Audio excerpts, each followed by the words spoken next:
Audible Realms presents The Prince by Niccolò Machiavelli, narrated by John Kelsey. All states, all powers that have held and hold rule over men have been and are either republics or principalities. Principalities are either hereditary, in which the family has been long established, or they are new. The new are either entirely new, as was Milan to Francesco Sforza, or they are, as it were, members annexed to the hereditary state of the prince who has acquired them, as was the kingdom of Naples to that of the king of Spain. Such dominions thus acquired are either accustomed to live under a prince or to live in freedom, and are acquired either by the arms of the prince himself or of others, or else by fortune or by ability. I will leave out all discussion on republics, inasmuch as in another place I have written of them at length, and will address myself only to principalities. In doing so, I will keep to the order indicated above, and discuss how such principalities are to be ruled and preserved. I say at once there are fewer difficulties in holding hereditary states, and those long accustomed to the family of their prince, than new ones, for it is sufficient only not to transgress the customs of his ancestors, and to deal prudently with circumstances as they arise, for a prince of average powers to maintain himself in his state, unless he be deprived of it by some extraordinary and excessive force. And if he should be so deprived of it, whenever anything sinister happens to the usurper, he will regain it. We have in Italy, for example, the Duke of Ferrara, who could not have withstood the attacks of the Venetians in 84, nor those of Pope Julius in 10, unless he had been long established in his dominions. For the hereditary prince has less cause and less necessity to offend. Hence it happens that he will be more loved. And unless extraordinary vices cause him to be hated, it is reasonable to expect that his subjects will be naturally well disposed towards him. And in the antiquity and duration of his rule, the memories and motives that make for change are lost, for one change always leaves the toothing for another. But the difficulties occur in a new principality. And firstly, if it be not entirely new, but is, as it were, a member of a state which, taken collectively, may be called composite, the changes arise chiefly from an inherent difficulty which there is in all new principalities. For men change their rulers willingly, hoping to better themselves, and this hope induces them to take up arms against him who rules, wherein they are deceived, because they afterwards find by experience they have gone from bad to worse. This follows also on another natural and common necessity, which always causes a new prince to burden those who have submitted to him with his soldiery and with infinite other hardships which he must put upon his new acquisition. In this way, you have enemies in all those whom you have injured in seizing that principality, and you are not able to keep those friends who put you there because of your not being able to satisfy them in the way they expected, and you cannot take strong measures against them, feeling bound to them. For, although one may be very strong in armed forces, yet in entering a province, one has always need of the goodwill of the natives. For these reasons, Louis XII, King of France, quickly occupied Milan, and as quickly lost it. And to turn him out the first time, it only needed Lodovico's own forces, because those who had opened the gates to him, finding themselves deceived in their hopes of future benefit, would not endure the ill treatment of the new prince. It is very true that, after acquiring rebellious provinces a second time, they are not so lightly lost afterwards, because the prince, with little reluctance, takes the opportunity of the rebellion to punish the delinquents, to clear out the suspects, and to strengthen himself in the weakest places. Thus, to cause France to lose Milan the first time, it was enough for the Duke Lodovico to raise insurrections on the borders, but to cause him to lose it a second time, it was necessary to bring the whole world against him, and that his armies should be defeated and driven out of Italy, which followed from the causes above mentioned. Nevertheless, Milan was taken from France both the first and the second time. The general reasons for the first have been discussed.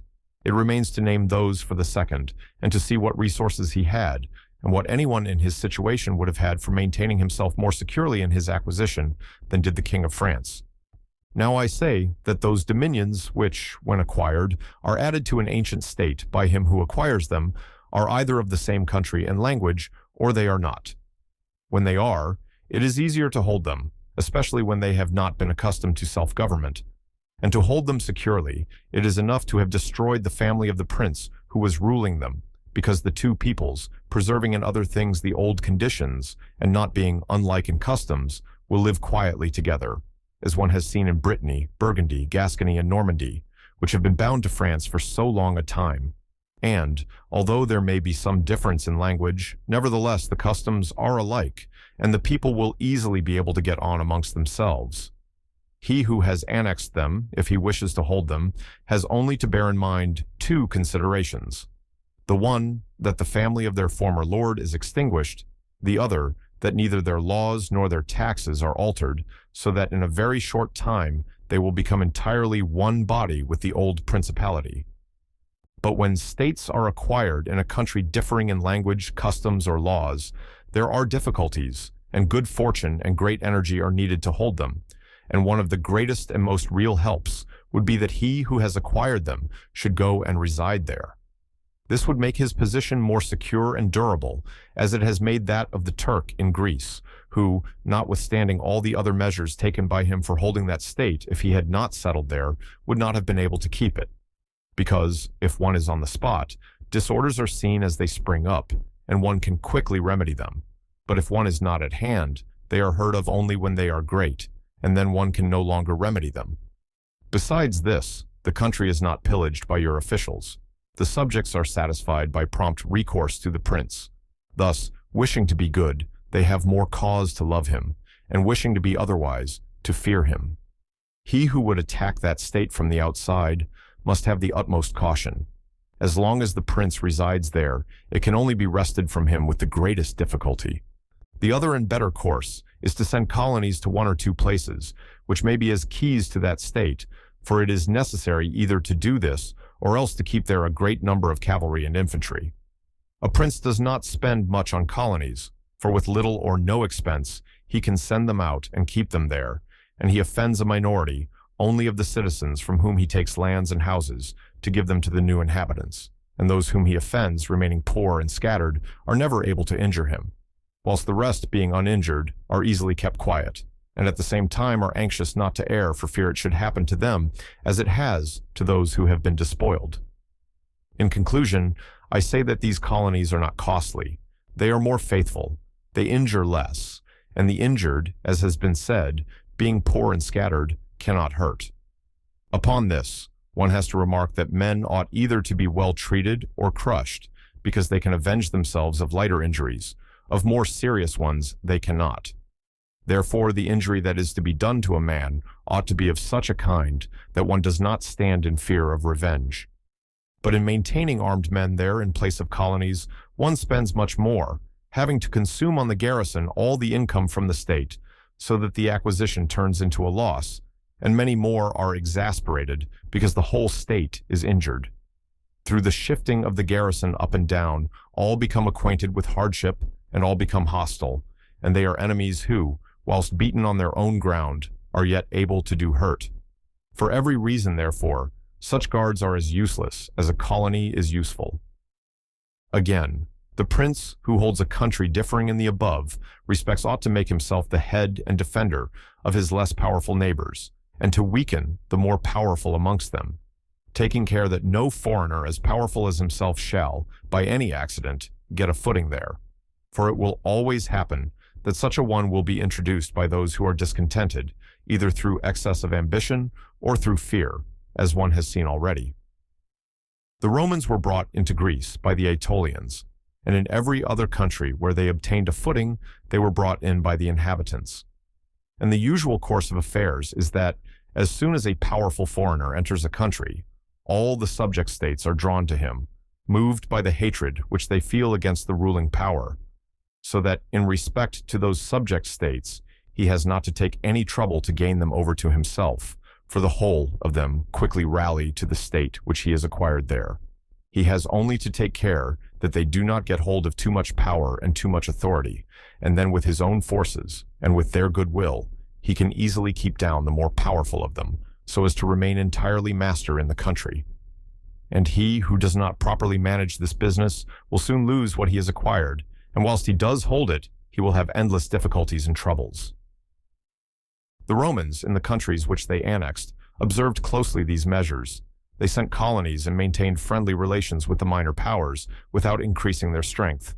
They kept down the greater and did not allow any strong foreign powers to gain authority. Greece appears to me sufficient for an example. The Achaeans and Aetolians were kept friendly by them. The kingdom of Macedonia was humbled. Antiochus was driven out. Yet the merits of the Achaeans and Aetolians never secured for them permission to increase their power, nor did the persuasions of Philip ever induce the Romans to be his friends without first humbling him, nor did the influence of Antiochus make them agree that he should retain any lordship over the country. Because the Romans did in these instances what all prudent princes ought to do, who have to regard not only present troubles, but also future ones, for which they must prepare with every energy, because, when foreseen, it is easy to remedy them.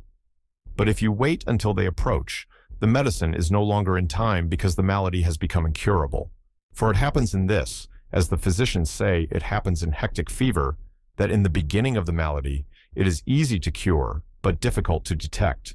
But in the course of time, not having been either detected or treated in the beginning, it becomes easy to detect, but difficult to cure. This it happens in affairs of state, for when the evils that arise have been foreseen, which it is only given to a wise man to see, they can be quickly redressed. But when, through not having been foreseen, they have been permitted to grow in a way that everyone can see them, there is no longer a remedy. Therefore, the Romans, foreseeing troubles, dealt with them at once, and even to avoid a war, would not let them come to a head, for they knew that war is not to be avoided, but is only to be put off to the advantage of others. Moreover, they wished to fight with Philip and Antiochus in Greece, so as not to have to do it in Italy. They could have avoided both, but this they did not wish, nor did that ever please them, which is forever in the mouths of the wise ones of our time. Let us enjoy the benefits of the time, but rather the benefits of their own valor and prudence, for time drives everything before it, and is able to bring with it good as well as evil, and evil as well as good. But let us turn to France, and inquire whether she has done any of the things mentioned. I will speak of Louis, and not of Charles, as the one whose conduct is the better to be observed, he having held possession of Italy for the longest period, and you will see that he has done the opposite to those things which ought to be done to retain a state composed of divers elements. King Louis was brought into Italy by the ambition of the Venetians, who desired to obtain half the state of Lombardy by his intervention. I will not blame the course taken by the king, because, wishing to get a foothold in Italy, and having no friends there, seeing rather that every door was shut to him owing to the conduct of Charles, he was forced to accept those friendships which he could get, and he would have succeeded very quickly in his design if in other matters he had not made some mistakes. The king, however, having acquired Lombardy, regained at once the authority which Charles had lost. Genoa yielded. The Florentines became his friends. The Marquis of Mantua, the Duke of Ferrara, the Bentivogli, my Lady of Forli, the lords of Faenza, of Pesaro, of Rimini, of Camerino, of Piombino, the Lucchesi, the Pisans, the Sienese. Everybody made advances to him to become his friend. Then could the Venetians realize the rashness of the course taken by them, which, in order that they might secure 2 towns in Lombardy, had made the king master of 2/3 of Italy. Let anyone now consider with what little difficulty the king could have maintained his position in Italy had he observed the rules above laid down, and kept all his friends secure and protected, for although they were numerous, they were both weak and timid, some afraid of the church, some of the Venetians, and thus they would always have been forced to stand in with him, and by their means he could easily have made himself secure against those who remained powerful. But he was no sooner in Milan than he did the contrary, by assisting Pope Alexander to occupy the Romagna. It never occurred to him that by this action he was weakening himself, depriving himself of friends and of those who had thrown themselves into his lap, whilst he aggrandized the church by adding much temporal power to the spiritual, thus giving it greater authority. And having committed this prime error, he was obliged to follow it up, so much so that, to put an end to the ambition of Alexander, and to prevent his becoming the master of Tuscany, he was himself forced to come into Italy. And as if it were not enough to have aggrandized the church and deprived himself of friends, he, wishing to have the kingdom of Naples, divides it with the king of Spain, and where he was the prime arbiter in Italy, he takes an associate, so that the ambitious of that country and the malcontents of his own should have somewhere to shelter. And whereas he could have left in the kingdom his own pensioner as king, he drove him out, to put one there who was able to drive him, Lewis, out in turn. The wish to acquire is in truth very natural and common, and men always do so when they can. And for this they will be praised, not blamed. But when they cannot do so, yet wish to do so by any means, then there is folly and blame. Therefore, if France could have attacked Naples with her own forces, she ought to have done so. If she could not, then she ought not to have divided it. And if the partition which she made with the Venetians in Lombardy was justified by the excuse that by it she got a foothold in Italy, this other partition merited blame, for it had not the excuse of that necessity. Therefore, Lewis made these 5 errors. He destroyed the minor powers. He increased the strength of one of the greater powers in Italy. He brought in a foreign power. He did not settle in the country. He did not send colonies.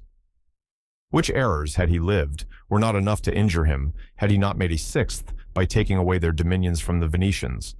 Because, had he not aggrandized the church, nor brought Spain into Italy, it would have been very reasonable and necessary to humble them. But having first taken these steps, he ought never to have consented to their ruin, for they, being powerful, would always have kept off others from designs on Lombardy, to which the Venetians would never have consented, except to become masters themselves there. Also because the others would not wish to take Lombardy from France in order to give it to the Venetians, and to run counter to both, they would not have had the courage. And if anyone should say, King Louis yielded the Romagna to Alexander and the kingdom to Spain to avoid war, I answer for the reasons given above that a blunder ought never to be perpetrated to avoid war, because it is not to be avoided, but is only deferred to your disadvantage. And if another should allege the pledge which the king had given to the Pope, that he would assist him in the enterprise, in exchange for the dissolution of his marriage and for the cap to Rouen, to that I reply what I shall write later on, concerning the faith of princes, and how it ought to be kept. Thus, King Louis lost Lombardy by not having followed any of the conditions observed by those who have taken possession of countries and wish to retain them. Nor is there any miracle in this, but much that is reasonable and quite natural. And on these matters I spoke at Nantes with Rouen, when Valentino, as Cesare Borgia, the son of Pope Alexander, was usually called, occupied the Romagna, and on Cardinal Rouen, observing to me that the Italians did not understand war, I replied to him that the French did not understand statecraft, meaning that otherwise they would not have allowed the Church to reach such greatness. And in fact, it has been seen that the greatness of the Church and of Spain and Italy has been caused by France, and her ruin may be attributed to them. From this, a general rule is drawn, which never or rarely fails, that he who is the cause of another becoming powerful is ruined, because that predominancy has been brought about either by astuteness or else by force, and both are distrusted by him who has been raised to power. Considering the difficulties which men have had to hold to a newly acquired state, some might wonder how, seeing that Alexander the Great became the master of Asia in a few years, and died whilst it was scarcely settled, whence it might appear reasonable that the whole empire would have rebelled. Nevertheless, his successors maintained themselves, and had to meet no other difficulty than that which arose among themselves from their own ambitions. I answer that the principalities of which one has record are found to be governed in 2 different ways, either by a prince, with a body of servants, who assist him to govern the kingdom as ministers by his favor and permission, or by a prince and barons, who hold that dignity by antiquity of blood, and not by the grace of the prince. Such barons have states and their own subjects, who recognize them as lords and hold them in natural affection. Those states that are governed by a prince and his servants hold their prince in more consideration, because in all the country there is no one who is recognized as superior to him, and if they yield obedience to another, they do it as to a minister and official, and they do not bear him any particular affection. The examples of these 2 governments in our time are the Turk and the King of France. The entire monarchy of the Turk is governed by one lord, the others are his servants. And, dividing his kingdom into sanjaks, he sends there different administrators and shifts and changes them as he chooses. But the King of France is placed in the midst of an ancient body of lords, acknowledged by their own subjects and beloved by them. They have their own prerogatives, nor can the king take these away except at his peril. Therefore, He who considers both of these states will recognize great difficulties in seizing the state of the Turk, but once it is conquered, great ease in holding it. The causes of the difficulties in seizing the kingdom of the Turk are that the usurper cannot be called in by the princes of the kingdom, nor can he hope to be assisted in his designs by the revolt of those whom the Lord has around him. This arises from the reasons given above, for his ministers, being all slaves and bondmen, can only be corrupted with great difficulty, and one can expect little advantage from them when they have been corrupted, as they cannot carry the people with them for the reasons assigned. Hence, he who attacks the Turk must bear in mind that he will find him united, and he will have to rely more on his own strength than on the revolt of others. But if once the Turk has been conquered and routed in the field in such a way that he cannot replace his armies, there is nothing to fear but the family of this prince. And, this being exterminated, there remains no one to fear, the others having no credit with the people. And as the conqueror did not rely on them before his victory, so he ought not to fear them after it. The contrary happens in kingdoms governed like that of France, because one can easily enter there by gaining over some baron of the kingdom, for one always finds malcontents and such as desire a change. Such men, for the reasons given, can open the way into the state and render the victory easy. But if you wish to hold it afterwards, you meet with infinite difficulties, both from those who have assisted you and from those you have crushed.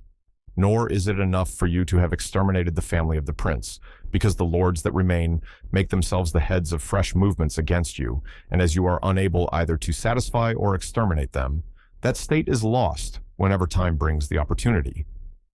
Now, if you will consider what was the nature of the government of Darius, you will find it similar to the kingdom of the Turk, and therefore it was only necessary for Alexander, first to overthrow him in the field, and then to take the country from him. After which victory, Darius being killed, the state remained secure to Alexander for the above reasons. And if his successors had been united, they would have enjoyed it securely and at their ease, for there were no tumults raised in the kingdom except those they provoked themselves. But it is impossible to hold with such tranquility states constituted like that of France. Hence arose those frequent rebellions against the Romans in Spain, France, and Greece, owing to the many principalities there were in these states, of which, as long as the memory of them endured, the Romans always held an insecure possession. But with the power and long continuance of the empire, the memory of them passed away, and the Romans then became secure possessors. And when fighting afterwards amongst themselves, each one was able to attach to himself his own parts of the country, according to the authority he had assumed there. And the family of the former lord being exterminated, none other than the Romans were acknowledged. When these things are remembered, no one will marvel at the ease with which Alexander held the empire of Asia, or at the difficulties which others have had to keep in acquisition, such as Pyrrhus and many more. This is not occasioned by the little or abundance of ability in the conqueror, but by the want of uniformity in the subject state. Whenever those states, which have been acquired as stated, have been accustomed to live under their own laws and in freedom, there are three courses for those who wish to hold them. The first is to ruin them, the next is to reside there in person. The third is to permit them to live under their own laws, drawing a tribute, and establishing within it an oligarchy which will keep it friendly to you. Because such a government, being created by the prince, knows that it cannot stand without his friendship and interest, and does its utmost to support him. And therefore, he who would keep a city accustomed to freedom will hold it more easily by the means of its own citizens than in any other way. There are, for example, the Spartans and the Romans. The Spartans held Athens and Thebes, establishing there an oligarchy. Nevertheless, they lost them. The Romans, in order to hold Capua, Carthage, and Numantia, dismantled them and did not lose them. They wished to hold Greece as the Spartans held it, making it free and permitting its laws, and did not succeed. So, to hold it, they were compelled to dismantle many cities in the country, for in truth there is no safe way to retain them otherwise than by ruining them. And he who becomes master of a city, accustomed to freedom, and does not destroy it, may expect to be destroyed by it. For in rebellion, it has always the watchword of liberty and its ancient privileges as a rallying point, which neither time nor benefits will ever cause it to forget. And whatever you may do or provide against, they never forget that name or their privileges unless they are disunited or dispersed, but at every chance they immediately rally to them, as Pisa, after the 100 years she had been held in bondage by the Florentines. But when cities or countries are accustomed to live under a prince and his family is exterminated, they, being on the one hand accustomed to obey, and on the other hand not having the old prince, cannot agree in making one from amongst themselves, and they do not know how to govern themselves. For this reason, they are very slow to take up arms, and a prince can gain them to himself and secure them much more easily. But in republics, there is more vitality, greater hatred, and more desire for vengeance, which will never permit them to allow the memory of their former liberty to rest, so that the safest way is to destroy them or to reside there. Let no one be surprised if, in speaking of entirely new principalities as I shall do, I adduce the highest examples both of prince and of state. Because men, walking almost always in paths beaten by others, and following by imitation their deeds, are yet unable to keep entirely to the ways of others or attain to the power of those they imitate. A wise man ought always to follow the paths beaten by great men, and to imitate those who have been supreme, so that if his ability does not equal theirs, at least it will savor of it.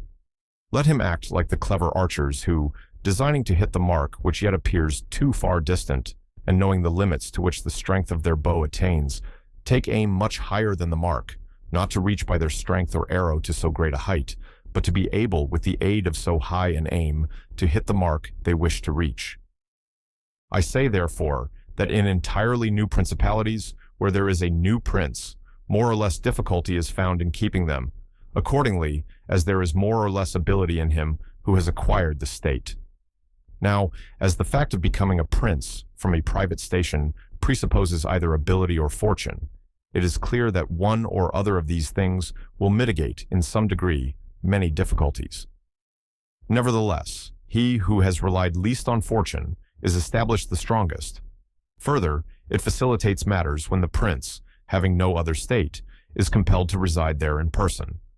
But to come to those who, by their own ability, and not through fortune, have risen to be princes, I say that Moses, Cyrus, Romulus, Theseus, and such like are the most excellent examples. And although one may not discuss Moses, he having been a mere executor of the will of God, yet he ought to be admired, if only for that favor which made him worthy to speak with God. But in considering Cyrus and others who have acquired or founded kingdoms, all will be found admirable. And if their particular deeds and conduct shall be considered, they will not be found inferior to those of Moses, although he had so great a preceptor. And in examining their actions and lives, one cannot see that they owed anything to fortune beyond opportunity, which brought them the material to mold into the form which seemed best to them. Without that opportunity, their powers of mind would have been extinguished, and without those powers the opportunity would have come in vain. It was necessary, therefore, to Moses that he should find the people of Israel in Egypt enslaved and oppressed by the Egyptians, in order that they should be disposed to follow him, so as to be delivered out of bondage. It was necessary that Romulus should not remain in Alba, and that he should be abandoned at his birth, in order that he should become king of Rome and founder of the fatherland. It was necessary that Cyrus should find the Persians discontented with the government of the Medes, and the Medes soft and effeminate through their long peace. Theseus could not have shown his ability had he not found the Athenians dispersed. These opportunities, therefore, made those men fortunate, and their high ability enabled them to recognize the opportunity whereby their country was ennobled and made famous. Those who by valorous ways become princes, like these men, acquire a principality with difficulty, but they keep it with ease. The difficulties they have in acquiring it rise in part from the new rules and methods which they are forced to introduce to establish their government and its security. And it ought to be remembered that there is nothing more difficult to take in hand, more perilous to conduct, or more uncertain in its success than to take the lead in the introduction of a new order of things, because the innovator has for enemies all those who have done well under the old conditions, and lukewarm defenders in those who may do well under the new. This coolness arises partly from fear of the opponents, who have the laws on their side, and partly from the incredulity of men, who do not readily believe in new things until they have had a long experience of them. Thus it happens that whenever those who are hostile have the opportunity to attack, they do it like partisans, whilst the others defend lukewarmly, in such wise that the prince is endangered along with them. It is necessary, therefore, if we desire to discuss this matter thoroughly, to inquire whether these innovators can rely on themselves or have to depend on others. That is to say, whether to consummate their enterprise, have they to use prayers, or can they use force? In the first instance, they always succeed badly and never compass anything. But when they can rely on themselves and use force, then they are rarely endangered. Hence it is that all armed prophets have conquered, and the unarmed ones have been destroyed. Besides the reasons mentioned, the nature of the people is variable, and whilst it is easy to persuade them, it is difficult to fix them in that persuasion, and thus it is necessary to take such measures that, when they believe no longer, it may be possible to make them believe by force.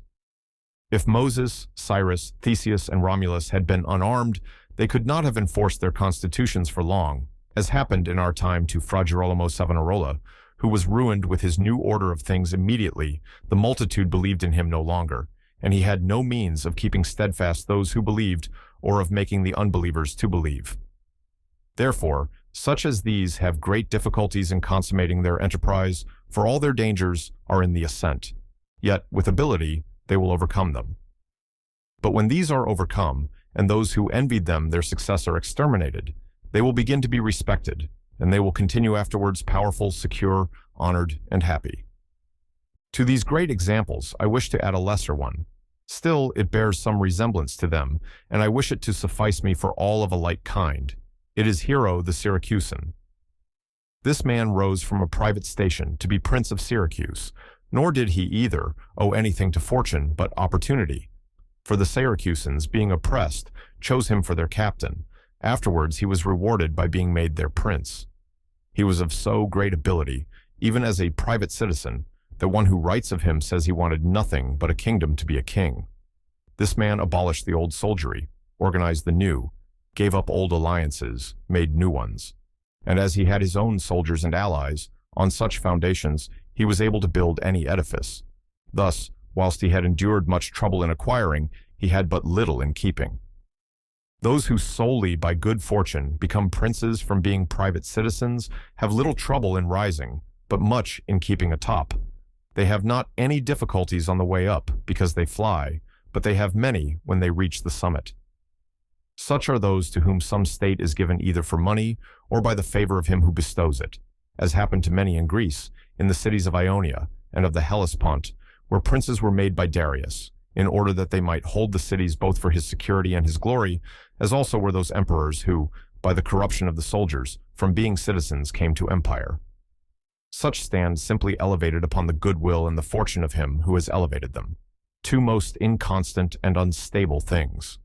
Neither have they the knowledge requisite for the position, because, unless they are men of great worth and ability, it is not reasonable to expect that they should know how to command, having always lived in a private condition. Besides, they cannot hold it, because they have not forces which they can keep friendly and faithful.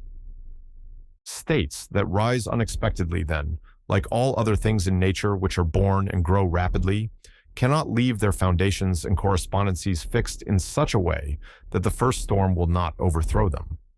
Unless, as is said, those who unexpectedly become princes are men of so much ability that they know they have to be prepared at once to hold that which fortune has thrown into their laps, and that those foundations, which others have laid before they became princes, they must lay afterwards.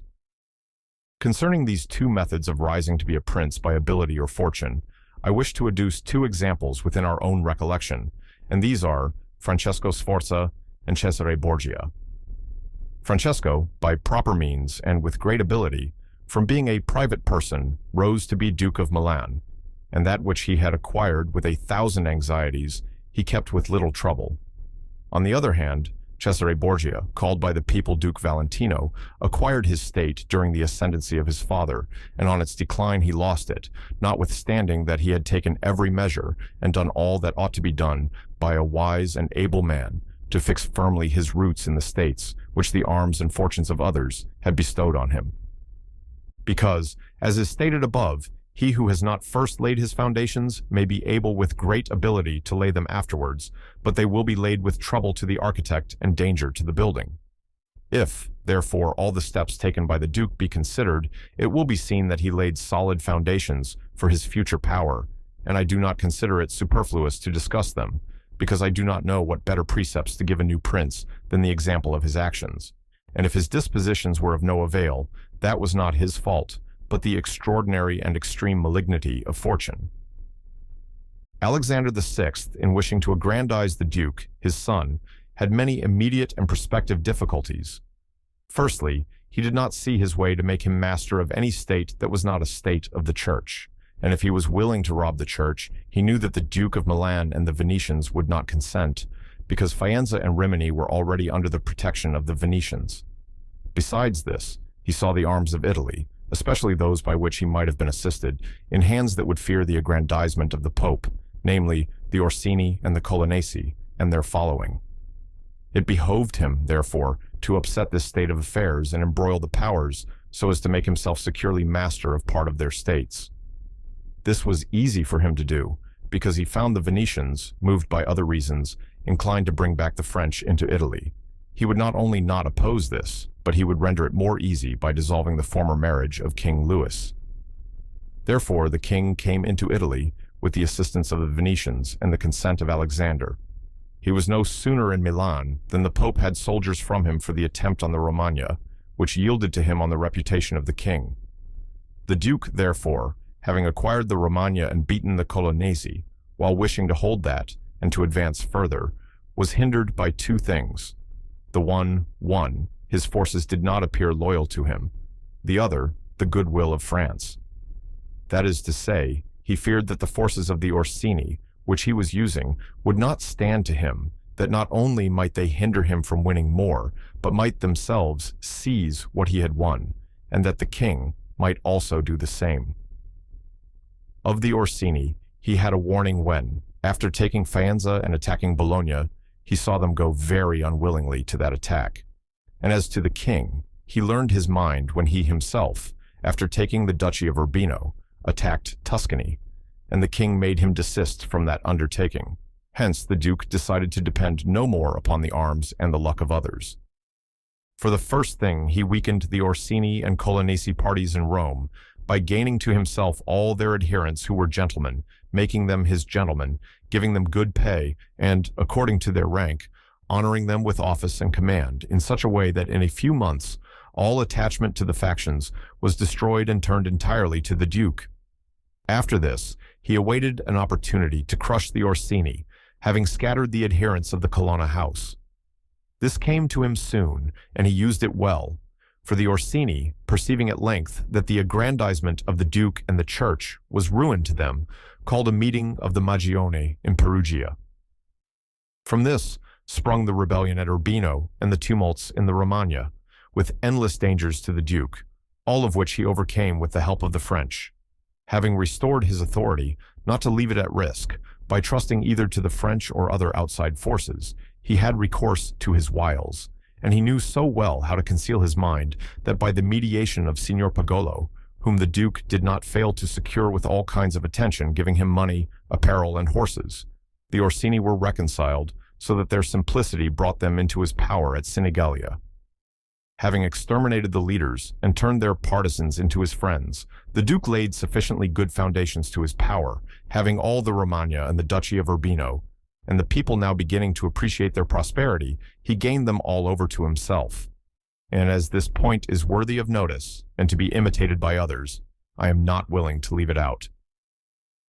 When the Duke occupied the Romagna, he found it under the rule of weak masters, who rather plundered their subjects than ruled them, and gave them more cause for disunion than for union, so that the country was full of robbery, quarrels, and every kind of violence. And so, wishing to bring back peace and obedience to authority, he considered it necessary to give it a good governor. Thereupon he promoted Messer Ramiro d'Orco, a swift and cruel man, to whom he gave the fullest power. This man, in a short time, restored peace and unity with the greatest success. Afterwards, the Duke considered that it was not advisable to confer such excessive authority, for he had no doubt but that he would become odious, so he set up a court of judgment in the country under a most excellent president, wherein all cities had their advocates.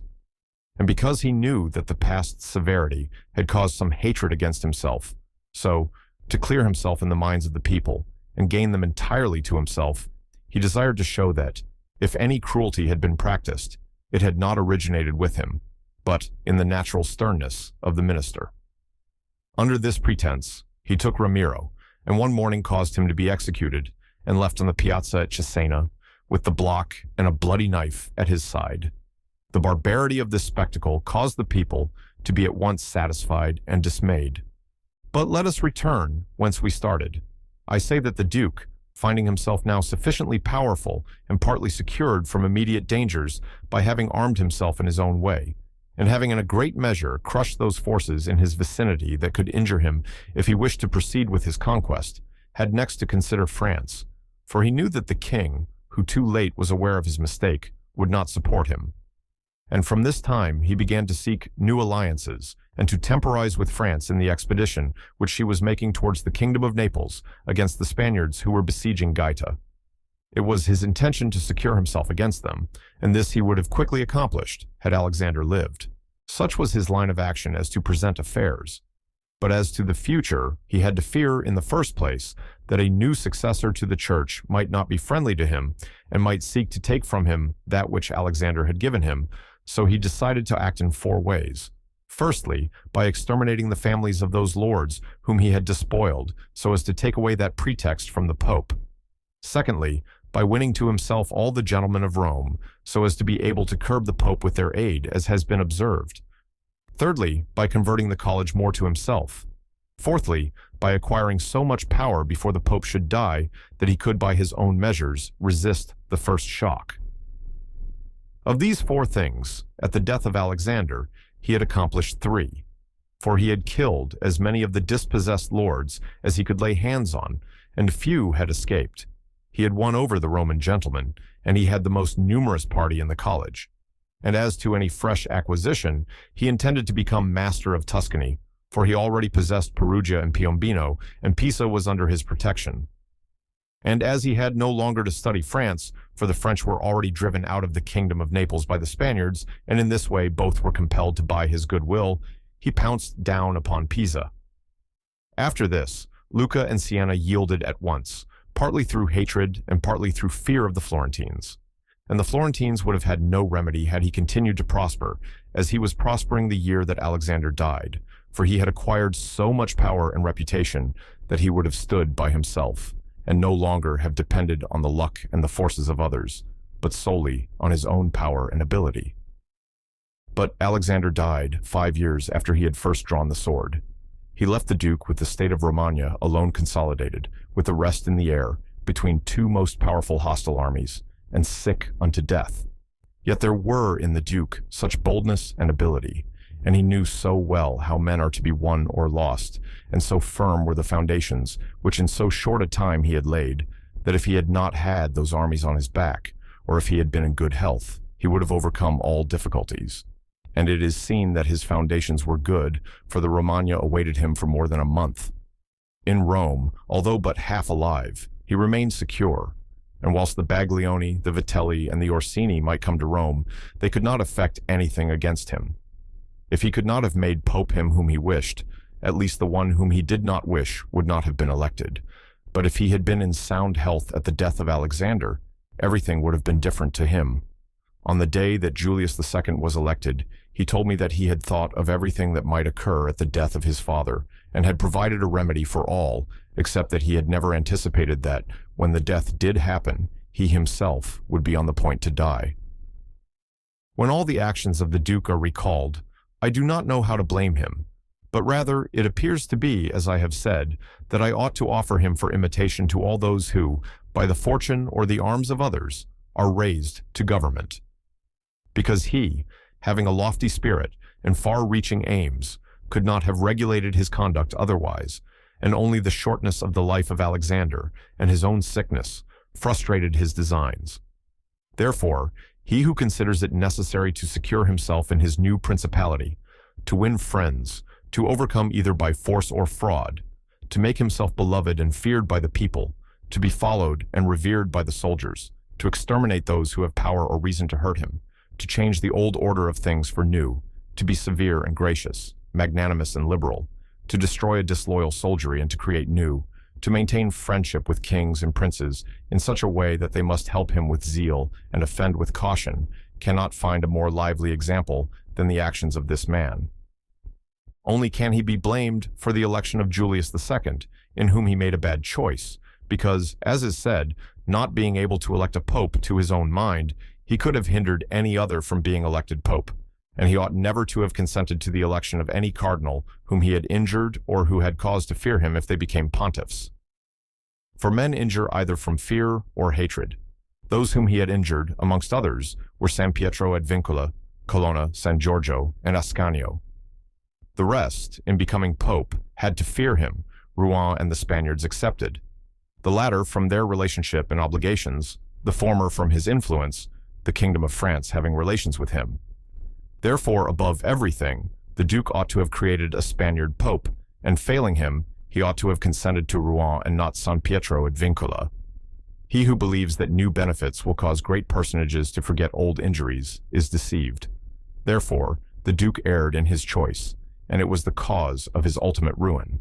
Although a prince may rise from a private station in two ways, neither of which can be entirely attributed to fortune or genius, yet it is manifest to me that I must not be silent on them, although one could be more copiously treated when I discuss republics. These methods are when, either by some wicked or nefarious ways, one ascends to the principality, or when by the favor of his fellow citizens, a private person becomes the prince of his country. And speaking of the first method, it will be illustrated by two examples, one ancient, the other modern, and without entering further into the subject, I consider these two examples will suffice those who may be compelled to follow them. Agathocles, the Sicilian, became king of Syracuse, not only from a private, but from a low and abject position. This man, the son of a potter, through all the changes in his fortunes, always led an infamous life. Nevertheless, he accompanied his infamies with so much ability of mind and body that, having devoted himself to the military profession, he rose through its ranks to be praetor of Syracuse. Being established in that position, and having deliberately resolved to make himself prince and to seize by violence, without obligation to others, that which had been conceded to him by assent, he came to an understanding for this purpose with Amilcar the Carthaginian, who, with his army, was fighting in Sicily. One morning, he assembled the people in the Senate of Syracuse, as if he had to discuss with them things relating to the Republic, and at a given signal, the soldiers killed all the senators and the richest of the people. These dead, he seized and held the princedom of that city without any civil commotion. And although he was twice routed by the Carthaginians and ultimately besieged, yet not only was he able to defend his city, but leaving part of his men for its defense, with the others he attacked Africa, and in a short time raised the siege of Syracuse. The Carthaginians, reduced to extreme necessity, were compelled to come to terms with Agathocles, and, leaving Sicily to him, had to be content with the possession of Africa. Therefore, he who considers the actions and the genius of this man will see nothing, or little, which can be attributed to fortune, inasmuch as he attained preeminence, as is shown above, not by the favor of anyone, but step by step in the military profession, which steps were gained with 1,000 troubles and perils, and were afterwards boldly held by him with many hazardous dangers. Yet it cannot be called talent to slay fellow citizens, to deceive friends, to be without faith, without mercy, without religion. Such methods may gain empire, but not glory. Still, if the courage of Agathocles in entering into and extricating himself from dangers be considered, together with his greatness of mind in enduring and overcoming hardships, it cannot be seen why he should be esteemed less than the most notable captain. Nevertheless, his barbarous cruelty and inhumanity with infinite wickedness do not permit him to be celebrated among the most excellent men. What he achieved cannot be attributed either to fortune or genius. In our times, during the rule of Alexander VI, Oliverotto da Fermo, having been left an orphan many years before, was brought up by his maternal uncle, Giovanni Fogliani, and in the early days of his youth sent to fight under Pagolo Vitelli, that being trained under his discipline, he might attain some high position in the military profession. After Pagolo died, he fought under his brother Vitellozzo, and in a very short time, being endowed with wit and a vigorous body and mind, he became the first man in his profession. But it appearing a paltry thing to serve under others, he resolved, with the aid of some citizens of Fermo, to whom the slavery of their country was dearer than its liberty, and with the help of the Vitelleschi, to seize Fermo. So he wrote to Giovanni Fogliani that, having been away from home for many years, he wished to visit him and his city, and in some measure to look upon his patrimony. And although he had not labored to acquire anything except honor, yet, in order that the citizens should see he had not spent his time in vain, he desired to come honorably, so would be accompanied by 100 horsemen, his friends and retainers. And he entreated Giovanni to arrange that he should be received honorably by the Fermians, all of which would be not only to his honor, but also to that of Giovanni himself, who had brought him up. Giovanni, therefore, did not fail in any attentions due to his nephew, and he caused him to be honorably received by the Fermians, and he lodged him in his own house, where, having passed some days, and having arranged what was necessary for his wicked designs, Oliverotto gave a solemn banquet to which he invited Giovanni Fogliani and the chiefs of Fermo. When the viands and all the other entertainments that are usual in such banquets were finished, Oliverotto artfully began certain grave discourses, speaking of the greatness of Pope Alexander and his son Cesare, and of their enterprises, to which discourse Giovanni and others answered. But he rose at once, saying that such matters ought to be discussed in a more private place, and he betook himself to a chamber, whither Giovanni and the rest of the citizens went in after him. No sooner were they seated than soldiers issued from secret places and slaughtered Giovanni and the rest. After these murders, Oliverotto, mounted on horseback, rode up and down the town and besieged the chief magistrate in the palace, so that in fear the people were forced to obey him and to form a government of which he made himself the prince. He killed all the malcontents who were able to injure him and strengthened himself with new civil and military ordinances in such a way that, in the year during which he held the principality, not only was he secure in the city of Fermo, but he had become formidable to all his neighbors, and his destruction would have been as difficult as that of Agathocles if he had not allowed himself to be overreached by Cesare Borgia, who took him with the Orsini and Vitelli at Sinigalia, as was stated above. Thus 1 year after he had committed this parricide, he was strangled, together with Vitellozzo, whom he had made his leader in valor and wickedness.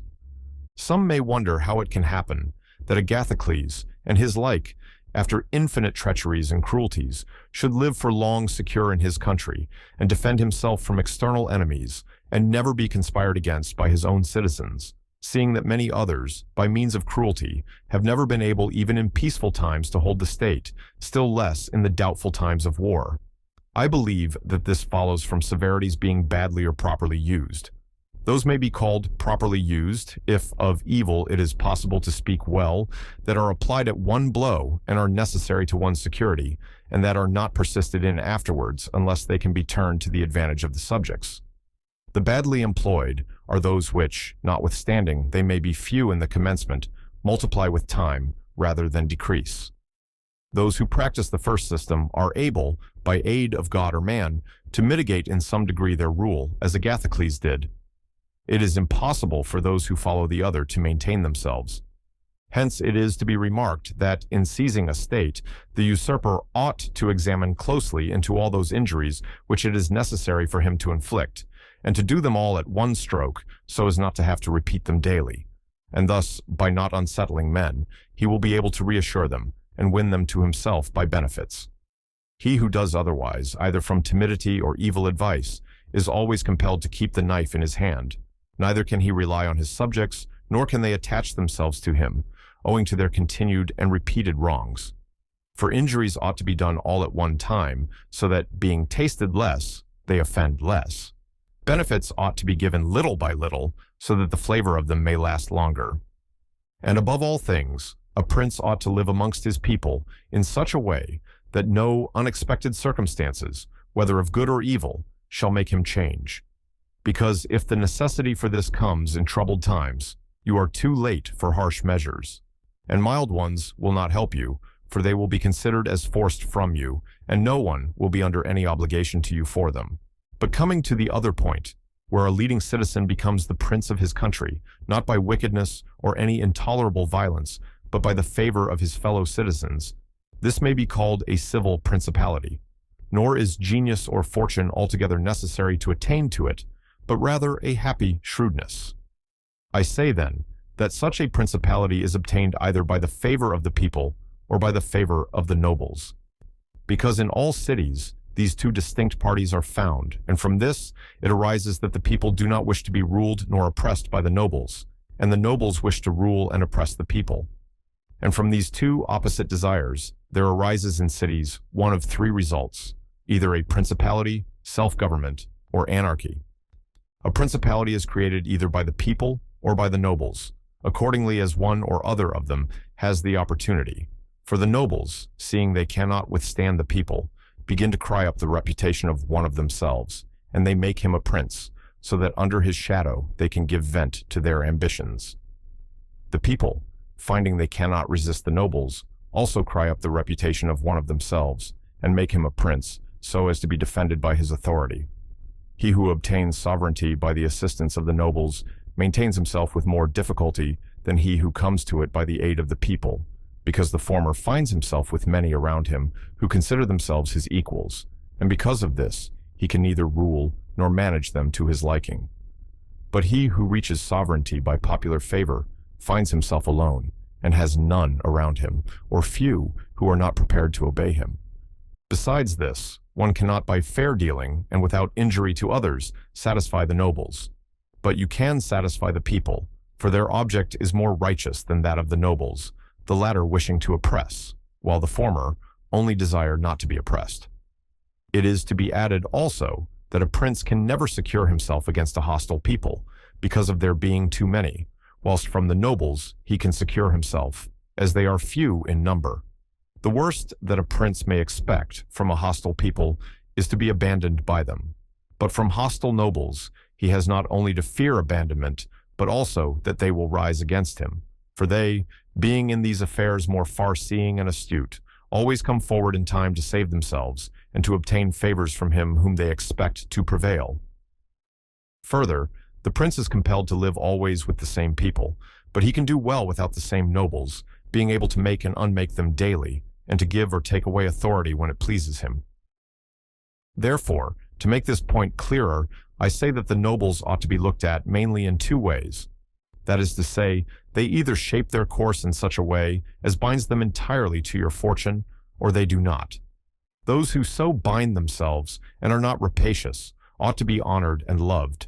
Those who do not bind themselves may be dealt with in two ways. They may fail to do this through pusillanimity and a natural want of courage, in which case you ought to make use of them, especially of those who are of good counsel. And thus, whilst in prosperity you honor them, in adversity you do not have to fear them. But when, for their own ambitious ends, they shun binding themselves, it is a token that they are giving more thought to themselves than to you, and a prince ought to guard against such, and to fear them as if they were open enemies, because in adversity they always help to ruin him. Therefore, one who becomes a prince through the favor of the people ought to keep them friendly, and this he can easily do, seeing they only ask not to be oppressed by him. But one who, in opposition to the people, becomes a prince by the favor of the nobles, ought, above everything, to seek to win the people over to himself, and this he may easily do if he takes them under his protection. Because men, when they receive good from him of whom they were expecting evil, are bound more closely to their benefactor. Thus the people quickly become more devoted to him than if he had been raised to the principality by their favors, and the prince can win their affections in many ways. But as these vary according to the circumstances, one cannot give fixed rules, so I omit them. But, I repeat, it is necessary for a prince to have the people friendly, otherwise he has no security in adversity. Nabis, prince of the Spartans, sustained the attack of all Greece and of a victorious Roman army, and against them he defended his country and his government, and for the overcoming of this peril, it was only necessary for him to make himself secure against a few, but this would not have been sufficient had the people been hostile. And do not let anyone impugn this statement with the trite proverb that he who builds on the people builds on the mud, for this is true when a private citizen makes a foundation there and persuades himself that the people will free him when he is oppressed by his enemies or by the magistrates, wherein he would find himself very often deceived, as happened to the Gracchi in Rome and to Messer Giorgio Scali in Florence. But granted, a prince who has established himself as above, who can command and is a man of courage, undismayed in adversity, who does not fail in other qualifications, and who, by his resolution and energy, keeps the whole people encouraged, such a one will never find himself deceived in them, and it will be shown that he has laid his foundations well. These principalities are liable to danger when they are passing from the civil to the absolute order of government, for such princes either rule personally or through magistrates. In the latter case, their government is weaker and more insecure because it rests entirely on the goodwill of those citizens who are raised to the magistracy, and who, especially in troubled times, can destroy the government with great ease, either by intrigue or open defiance. And the prince has not the chance amid tumults to exercise absolute authority, because the citizens and subjects, accustomed to receive orders from magistrates, are not of a mind to obey him amid these confusions, and there will always be in doubtful times a scarcity of men whom he can trust. For such a prince cannot rely upon what he observes in quiet times when citizens have need of the state, because then everyone agrees with him, they all promise, and when death is far distant, they all wish to die for him. But in troubled times, when the state has need of its citizens, then he finds but few. And so much the more is this experiment dangerous, inasmuch as it can only be tried once. Therefore, a wise prince ought to adopt such a course that his citizens will always in every sort and kind of circumstance have need of the state and of him, and then he will always find them faithful. It is necessary to consider another point in examining the character of these principalities. That is, whether a prince has such power that, in case of need, he can support himself with his own resources, or whether he has always need of the assistance of others. And to make this quite clear, I say that I consider those who are able to support themselves by their own resources, who can, either by abundance of men or money, raise a sufficient army to join battle against anyone who comes to attack them. And I consider those always to have need of others, who cannot show themselves against the enemy in the field, but are forced to defend themselves by sheltering behind walls. The first case has been discussed, but we will speak of it again should it recur. In the second case, one can say nothing except to encourage such princes to provision and fortify their towns, and not on any account to defend the country.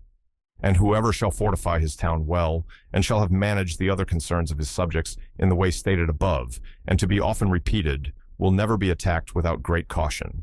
For men are always adverse to enterprises where difficulties can be seen, and it will be seen not to be an easy thing to attack one who has his town well fortified and is not hated by his people. The cities of Germany are absolutely free. They own but little country around them, and they yield obedience to the emperor when it suits them, nor do they fear this or any other power they may have near them, because they are fortified in such a way that everyone thinks the taking of them by assault would be tedious and difficult. Seeing they have proper ditches and walls, they have sufficient artillery, and they always keep in public depots enough for 1 year's eating, drinking, and firing. And beyond this, to keep the people quiet and without loss to the state, they always have the means of giving work to the community in those labors that are the life and strength of the city, and on the pursuit of which the people are supported. They also hold military exercises in repute, and moreover, have many ordinances to uphold them. Therefore, a prince who has a strong city and had not made himself odious will not be attacked, or if anyone should attack, he will only be driven off with disgrace. Again, because that the affairs of this world are so changeable, it is almost impossible to keep an army a whole year in the field without being interfered with. And whoever should reply, if the people have property outside the city and see it burnt, they will not remain patient, and the long siege and self-interest will make them forget their prince. To this I answer that a powerful and courageous prince will overcome all such difficulties by giving at one time hope to his subjects that the evil will not be for long, at another time fear of the cruelty of the enemy, then preserving himself adroitly from those subjects who seem to him to be too bold. Further, The enemy would naturally on his arrival at once burn and ruin the country at the time when the spirits of the people are still hot and ready for the defense, and, therefore, so much the less ought the prince to hesitate. Because after a time, when spirits have cooled, the damage is already done, the ills are incurred, and there is no longer any remedy. And therefore, they are so much the more ready to unite with their prince, he appearing to be under obligations to them now that their houses have been burnt and their possessions ruined in his defense. For it is the nature of men to be bound by the benefits they confer as much as by those they receive. Therefore, if everything is well considered, it will not be difficult for a wise prince to keep the minds of his citizens steadfast from first to last when he does not fail to support and defend them. It only remains now to speak of ecclesiastical principalities, touching which all difficulties are prior to getting possession, because they are acquired either by capacity or good fortune, and they can be held without either, for they are sustained by the ancient ordinances of religion, which are so all-powerful and of such a character that the principalities may be held no matter how their princes behave and live. These princes alone have states and do not defend them, and they have subjects and do not rule them. And the states, although unguarded, are not taken from them, and the subjects, although not ruled, do not care, and they have neither the desire nor the ability to alienate themselves. Such principalities only are secure and happy. But being upheld by powers to which the human mind cannot reach, I shall speak no more of them, because being exalted and maintained by God, it would be the act of a presumptuous and rash man to discuss them. Nevertheless, if anyone should ask of me how comes it that the Church has attained such greatness in temporal power, seeing that, from Alexander backwards, the Italian potentates, not only those who have been called potentates, but every baron and lord, though the smallest, have valued the temporal power very slightly, yet now a king of France trembles before it, and it has been able to drive him from Italy and to ruin the Venetians. Although this may be very manifest, it does not appear to me superfluous to recall it in some measure to memory. Before Charles, King of France, passed into Italy, this country was under the dominion of the Pope, the Venetians, the King of Naples, the Duke of Milan, and the Florentines. These potentates had two principal anxieties: the one, that no foreigner should enter Italy under arms; the other, that none of themselves should seize more territory. Those about whom there was the most anxiety were the Pope and the Venetians. To restrain the Venetians, the union of all the others was necessary, as it was for the defense of Ferrara, and to keep down the Pope, they made use of the barons of Rome, who, being divided into two factions, Orsini and Colonnesi, had always a pretext for disorder, and standing with arms in their hands under the eyes of the pontiff, kept the pontificate weak and powerless. And although there might arise sometimes a courageous pope such as Sixtus, yet neither fortune nor wisdom could rid him of these annoyances. And the short life of a pope is also a cause of weakness, for in the 10 years, which is the average life of a pope, he can with difficulty lower one of the factions. And if, so to speak, one people should almost destroy the Colonnesi, another would arise hostile to the Orsini, who would support their opponents, and yet would not have time to ruin the Orsini. This was the reason why the temporal powers of the Pope were little esteemed in Italy. Alexander VI arose afterwards, who, of all the pontiffs that have ever been, showed how a pope with both money and arms was able to prevail. And through the instrumentality of the Duke Valentino, and by reason of the entry of the French, he brought about all those things which I have discussed above in the actions of the Duke. And although his intention was not to aggrandize the Church, but the Duke, nevertheless, what he did contributed to the greatness of the Church, which, after his death and the ruin of the Duke, became the heir to all his labors. Pope Julius came afterwards and found the Church strong, possessing all the Romagna, the barons of Rome reduced to impotence, and, through the chastisements of Alexander, the factions wiped out. He also found the way open to accumulate money in a manner such as had never been practiced before Alexander's time. Such things Julius not only followed, but improved upon, and he intended to gain Bologna, to ruin the Venetians, and to drive the French out of Italy. All of these enterprises prospered with him, and so much the more to his credit, inasmuch as he did everything to strengthen the Church, and not any private person. He kept also the Orsini and Colonnesi factions within the bounds in which he found them, and although there was among them some mind to make disturbance, nevertheless he held two things firm: the one, the greatness of the church, with which he terrified them, and the other, not allowing them to have their own cardinals, who caused the disorders among them.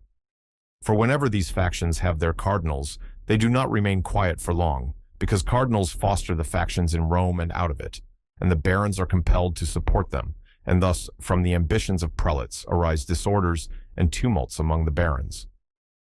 For these reasons, His Holiness Pope Leo found the pontificate most powerful, and it is to be hoped that if others made it great in arms, he will make it still greater and more venerated by his goodness and infinite other virtues. Having discoursed particularly on the characteristics of such principalities as in the beginning I proposed to discuss, and having considered in some degree the causes of their being good or bad, and having shown the methods by which many have sought to acquire them and to hold them, it now remains for me to discuss, generally, the means of offense and defense which belong to each of them. We have seen above how necessary it is for a prince to have his foundations well laid, otherwise it follows of necessity he will go to ruin.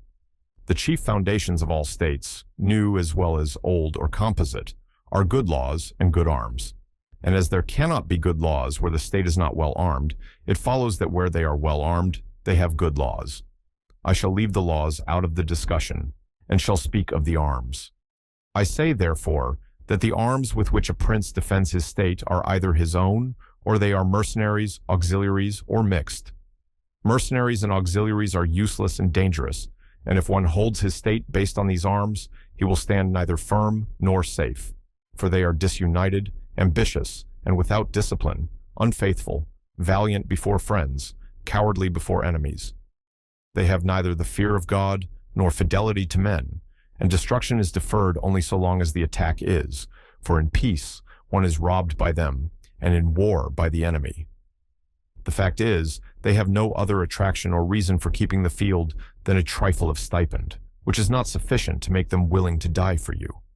They are ready enough to be your soldiers, whilst you do not make war, but if war comes, they take themselves off, or run from the foe, which I should have little trouble to prove, for the ruin of Italy has been caused by nothing else than by resting all her hopes for many years on mercenaries, and although they formerly made some display and appeared valiant amongst themselves, yet when the foreigners came, they showed what they were.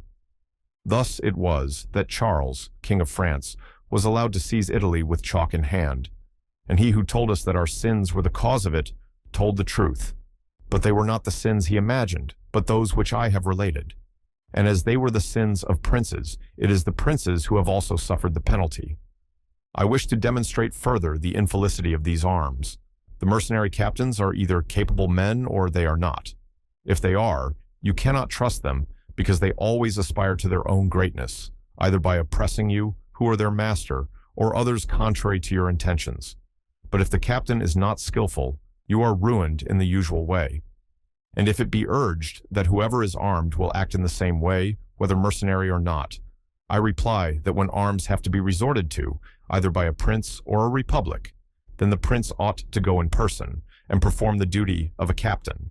The republic has to send its citizens, and when one is sent who does not turn out satisfactorily, it ought to recall him, and when one is worthy, to hold him by the laws so that he does not leave the command. And experience has shown princes and republics single-handed making the greatest progress, and mercenaries doing nothing except damage. And it is more difficult to bring a republic, armed with its own arms, under the sway of one of its citizens, than it is to bring one armed with foreign arms. Rome and Sparta stood for many ages armed and free. The Switzers are completely armed and quite free.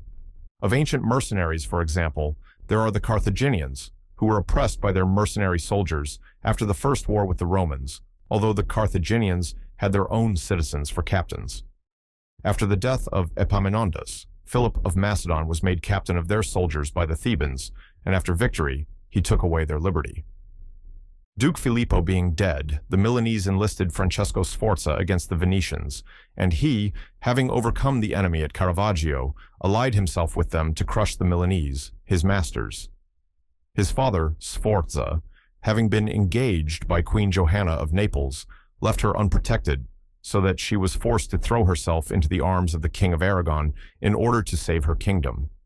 And if the Venetians and Florentines formerly extended their dominions by these arms, and yet their captains did not make themselves princes, but have defended them, I reply that the Florentines in 1847 did not make themselves princes, but have defended them. I reply that the Florentines in 1847 did not make themselves princes, but have defended them. I reply that the Florentines in 1847 did not make themselves princes, but have defended them. I reply that the Florentines in 1847 did not make themselves princes, but have defended them. I reply that the Florentines in 1847 did not make themselves princes, but have defended them. I reply that the Florentines in 1847 did not make themselves princes, but have defended them. I reply that the Florentines in 1847 did not make themselves princes, but have defended them. I reply that the Florentines in 1847 did not make themselves princes, but have defended them. I reply that the Florentines in 1847 did not make themselves princes, but have defended them. I reply that the Florentines in 1847 did not make themselves princes, but have defended them. I reply that the Florentines in 1847 did not make themselves princes, but have defended them. I reply that the Florentines in 1847 did not make themselves princes, but have defended them. I reply that the Florentines in 1847 did not make themselves princes, but have defended them. I reply that the Florentines in 1847 did not make themselves princes, but have defended them. I reply that the Florentines in 1847 did not make themselves princes, but have defended them. I reply that the Florentines in 1847 did not make themselves princes, but have defended them. I reply that the Florentines in 1847 did not make themselves princes, but have defended them. I reply that the Florentines in 1847 did not make themselves princes, but have defended them. I reply that the Florentines in 1847 did not make themselves princes, but have defended them. I reply that the Florentines in 1847 did not make themselves princes, but have defended them. I reply that the Florentines in 1847 did not make themselves princes, but have defended them. I reply that the Florentines in 1847 did not make themselves princes, but have defended them. I reply that the Florentines in 1847 did not make themselves princes, but have defended them. I reply that the Florentines in 1847 did not make themselves princes, but have defended them. I reply that the Florentines in 1847 did not make themselves princes, but have defended them. I reply that the Florentines in 1847 did not make themselves princes, but have defended them. I reply that the Florentines in 1847 did not make themselves princes, but have defended them. I reply that the Florentines in 1847 did not make themselves princes, but have defended them. I reply that the Florentines in 1847 did not make themselves princes, but have defended them. I reply that the Florentines in 1847 did not make themselves princes, but have defended them. I reply that the Florentines in 1847 did not make themselves princes, but have defended them. I reply that the Florentines in 1847 did not make themselves princes, but have defended them. I reply that the Florentines in 1847 did not make themselves princes, but have defended them. I reply that the Florentines in 1847 did not make themselves princes, but have defended them. I reply that the Florentines in 1847 did not make themselves princes, but have defended them. I reply that the Florentines in 1847 did not make themselves princes, but have defended them. I reply that the Florentines in 1847 did not make themselves princes, but have defended them. I reply that the Florentines in 1847 did not make themselves princes, but have defended them. I reply that the Florentines in 1847 did not make themselves princes, but have defended them. I reply that the Florentines in 1847 did not make themselves princes, but have defended them. I reply that the Florentines in 1847 did not make themselves princes, but have defended them. I reply that the Florentines in 1847 did not make themselves princes, but have defended them. I reply that the Florentines in 1847 did not make themselves princes, but have defended them. I reply that the Florentines in 1847 did not make themselves princes, but have defended them. I reply that the Florentines in 1847 did not make themselves princes, but have defended them. I reply that the Florentines in 1847 did not make themselves princes, but have defended them. I replied that the Florentines in 1847 did not make themselves princes, but have defended them. I replied that the Florentines in 1847 did not make themselves princes, but have defended them. I replied that the Florentines in 1847 did not make themselves princes, but have defended them. I replied that the Florentines in 1847 did not make themselves princes, but have defended this case, have been favored by chance, for of the able captains, of whom they might have stood in fear, some have not conquered, some have been opposed, and others have turned their ambitions elsewhere. One who did not conquer was Giovanni Acuto, and since he did not conquer, his fidelity cannot be proved. But everyone will acknowledge that, had he conquered, the Florentines would have stood at his discretion. Sforza had the Bracceschi always against him, so they watched each other. Francesco turned his ambition to Lombardy, Braccio against the Church and the Kingdom of Naples. But let us come to that which happened a short while ago. The Florentines appointed as their captain Pagolo Vitelli, a most prudent man, who from a private position had risen to the greatest renown. If this man had taken Pisa, nobody can deny that it would have been proper for the Florentines to keep in with him, for if he became the soldier of their enemies, they had no means of resisting, and if they held to him, they must obey him. The Venetians, if their achievements are considered, will be seen to have acted safely and gloriously, so long as they sent to war their own men, when with armed gentlemen and plebeians, they did valiantly. This was before they turned to enterprises on land, but when they began to fight on land, they forsook this virtue and followed the custom of Italy. And in the beginning of their expansion on land, through not having much territory, and because of their great reputation, they had not much to fear from their captains.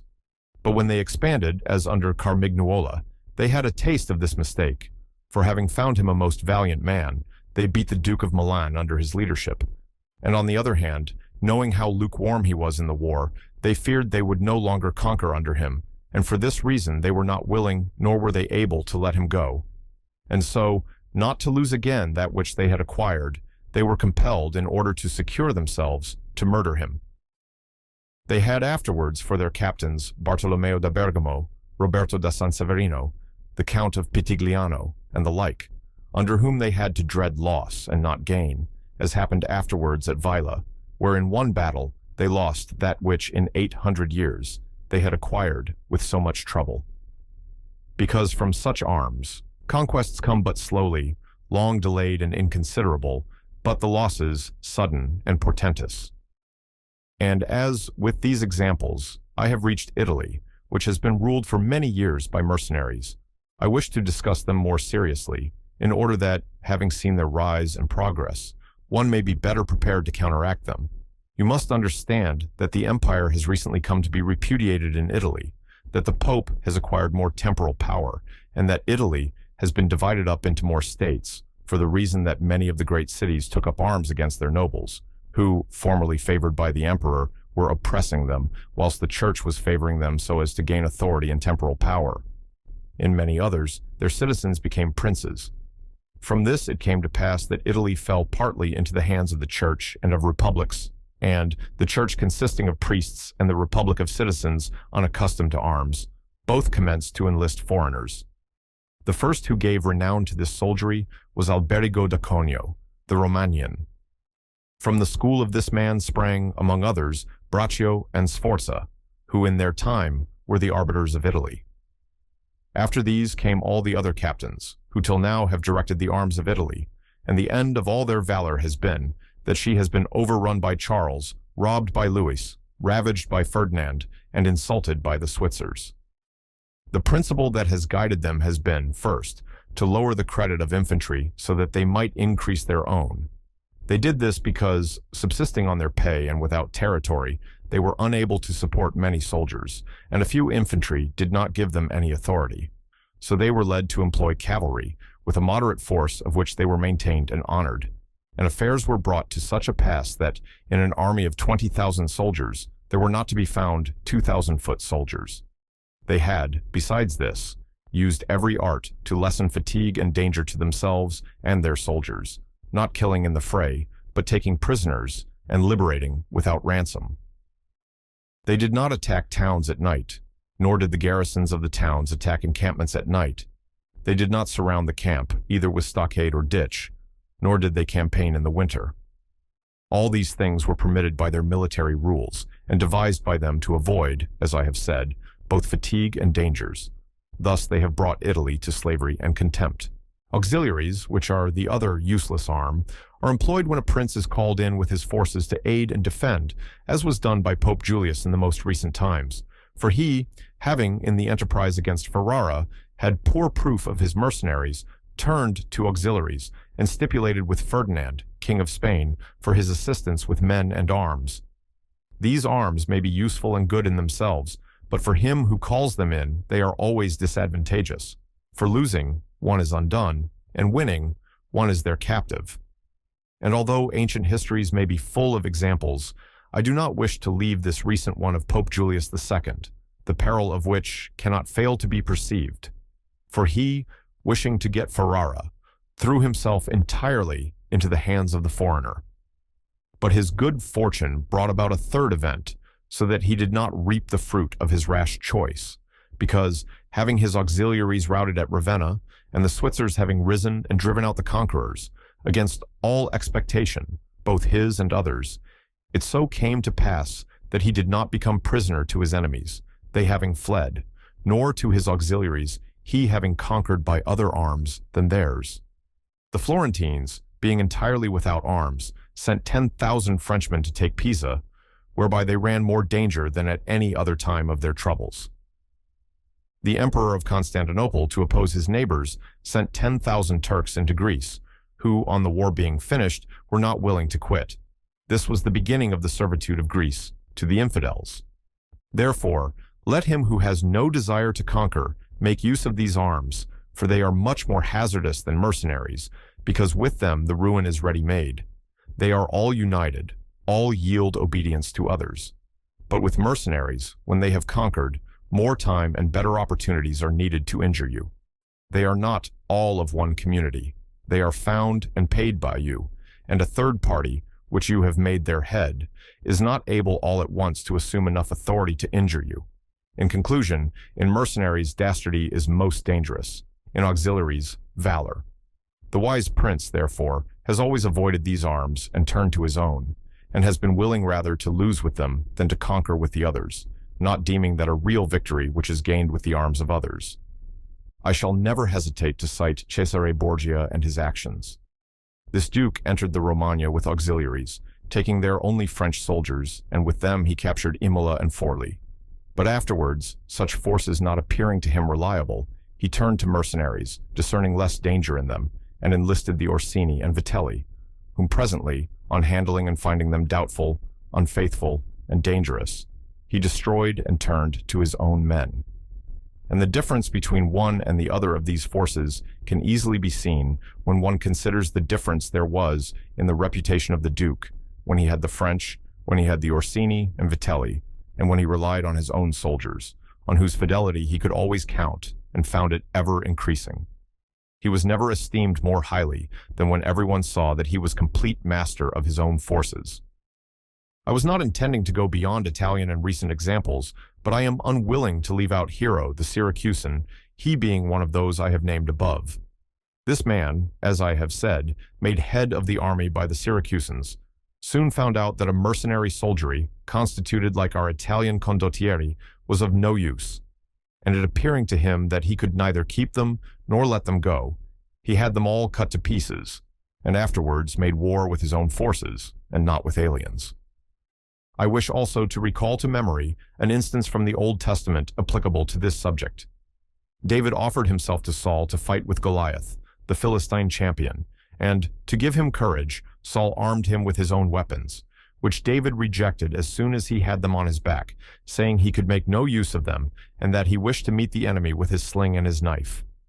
In conclusion, the arms of others either fall from your back, or they weigh you down, or they bind you fast.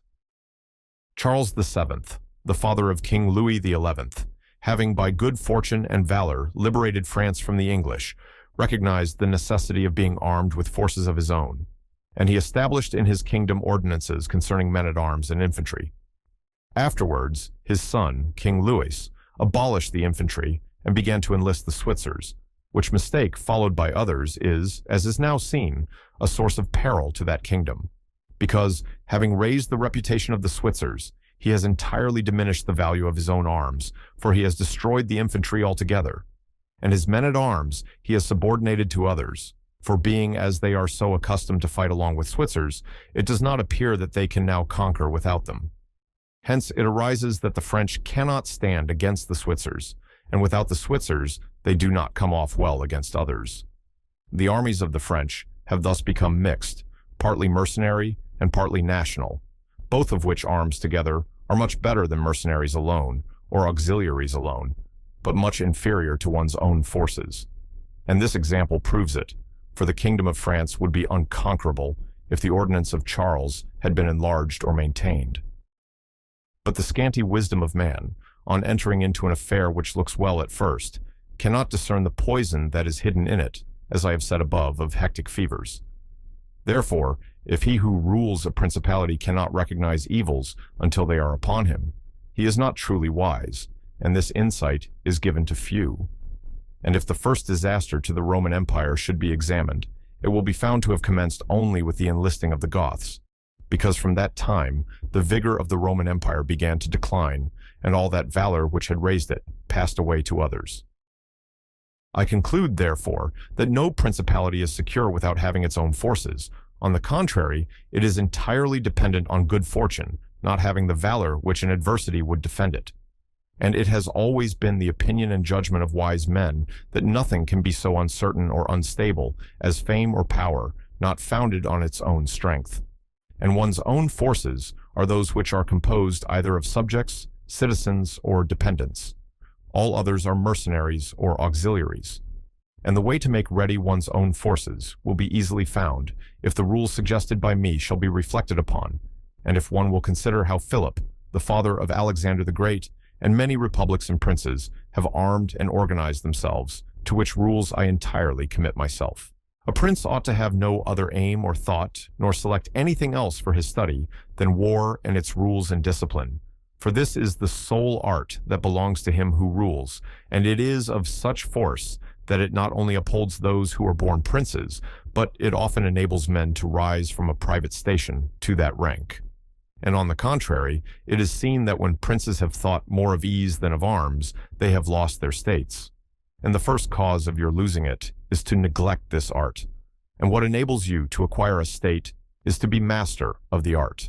Francesco Sforza, through being marshal, from a private person became Duke of Milan, and the sons, through avoiding the hardships and troubles of arms, from dukes became private persons. For among other evils which being unarmed brings you, it causes you to be despised, and this is one of those ignominies against which a prince ought to guard himself, as is shown later on, because there is nothing proportionate between the armed and the unarmed, and it is not reasonable that he who is armed should yield obedience willingly to him who is unarmed, or that the unarmed man should be secure among armed servants. Because, there being in the one disdain and in the other suspicion, it is not possible for them to work well together, and therefore a prince who does not understand the art of war, over and above the other misfortunes already mentioned, cannot be respected by his soldiers, nor can he rely on them. He ought never, therefore, to have out of his thoughts this subject of war, and in peace he should addict himself more to its exercise than in war. This he can do in two ways, the one by action, the other by study. As regards action, he ought above all things to keep his men well organized and drilled, to follow incessantly the chase, by which he accustoms his body to hardships and learns something of the nature of localities, and gets to find out how the mountains rise, how the valleys open out, how the plains lie, and to understand the nature of rivers and marshes, and in all this to take the greatest care. Which knowledge is useful in two ways. Firstly, he learns to know his country, and is better able to undertake its defense. Afterwards, by means of the knowledge and observation of that locality, he understands with ease any other which it may be necessary for him to study hereafter, because the hills, valleys, and plains, and rivers and marshes that are, for instance, in Tuscany, have a certain resemblance to those of other countries, so that with a knowledge of the aspect of one country, one can easily arrive at a knowledge of others. And the prince that lacks this skill lacks the essential which it is desirable that a captain should possess, for it teaches him to surprise his enemy, to select quarters, to lead armies, to array the battle, to besiege towns to advantage. Philopoemen, prince of the Achaeans, among other praises which writers have bestowed on him, is commended because, in time of peace, he never had anything in his mind but the rules of war. And when he was in the country with friends, he often stopped and reasoned with them. If the enemy should be upon that hill, and we should find ourselves here with our army, with whom would be the advantage? How should one best advance to meet him, keeping the ranks? If we should wish to retreat, how ought we to pursue? And he would set forth to them as he went all the chances that could befall an army. He would listen to their opinion and state his, confirming it with reasons, so that by these continual discussions there could never arise, in time of war, any unexpected circumstances that he could not deal with. But to exercise the intellect, the prince should read histories and study there the actions of illustrious men, to see how they have borne themselves in war, to examine the causes of their victories and defeat, so as to avoid the latter and imitate the former. And above all, do as an illustrious man did, who took as an exemplar one who had been praised and famous before him, and whose achievements and deeds he always kept in his mind. As it is said, Alexander the Great imitated Achilles, Caesar Alexander, Scipio Cyrus. And whoever reads the life of Cyrus, written by Xenophon, will recognize afterwards in the life of Scipio how that imitation was his glory, and how in chastity, affability, humanity, and liberality, Scipio conformed to those things which have been written of Cyrus by Xenophon. A wise prince ought to observe some such rules, and never in peaceful times stand idle, but increase his resources with industry in such a way that they may be available to him in adversity, so that if fortune chances, it may find him prepared to resist her blows. It remains now to see what ought to be the rules of conduct for a prince towards subject and friends. And as I know that many have written on this point, I expect I shall be considered presumptuous in mentioning it again, especially as in discussing it, I shall depart from the methods of other people. But it being my intention to write a thing which shall be useful to him who apprehends it, it appears to me more appropriate to follow up the real truth of the matter than the imagination of it. For many have pictured republics and principalities which in fact have never been known or seen, because how one lives is so far distant from how one ought to live, that he who neglects what is done for what ought to be done sooner affects his ruin than his preservation. For a man who wishes to act entirely up to his professions of virtue soon meets with what destroys him among so much that is evil. Hence, it is necessary for a prince wishing to hold his own to know how to do wrong, and to make use of it, or not, according to necessity. Therefore, putting on one side imaginary things concerning a prince, and discussing those which are real, I say that all men, when they are spoken of, and chiefly princes for being more highly placed, are remarkable for some of those qualities which bring them either blame or praise.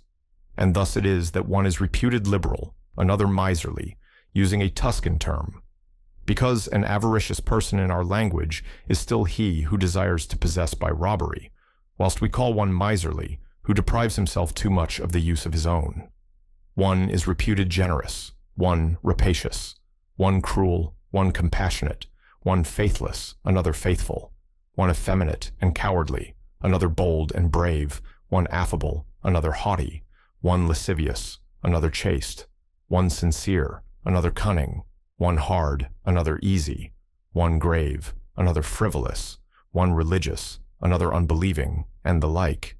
And I know that everyone will confess that it would be most praiseworthy in a prince to exhibit all the above qualities that are considered good. But because they can neither be entirely possessed nor observed, for human conditions do not permit it, it is necessary for him to be sufficiently prudent that he may know how to avoid the reproach of those vices which would lose him his state, and also to keep himself, if it be possible, from those which would not lose him it. But this not being possible, he may with less hesitation abandon himself to them. And again, he need not make himself uneasy at incurring a reproach for those vices without which the state can only be saved with difficulty.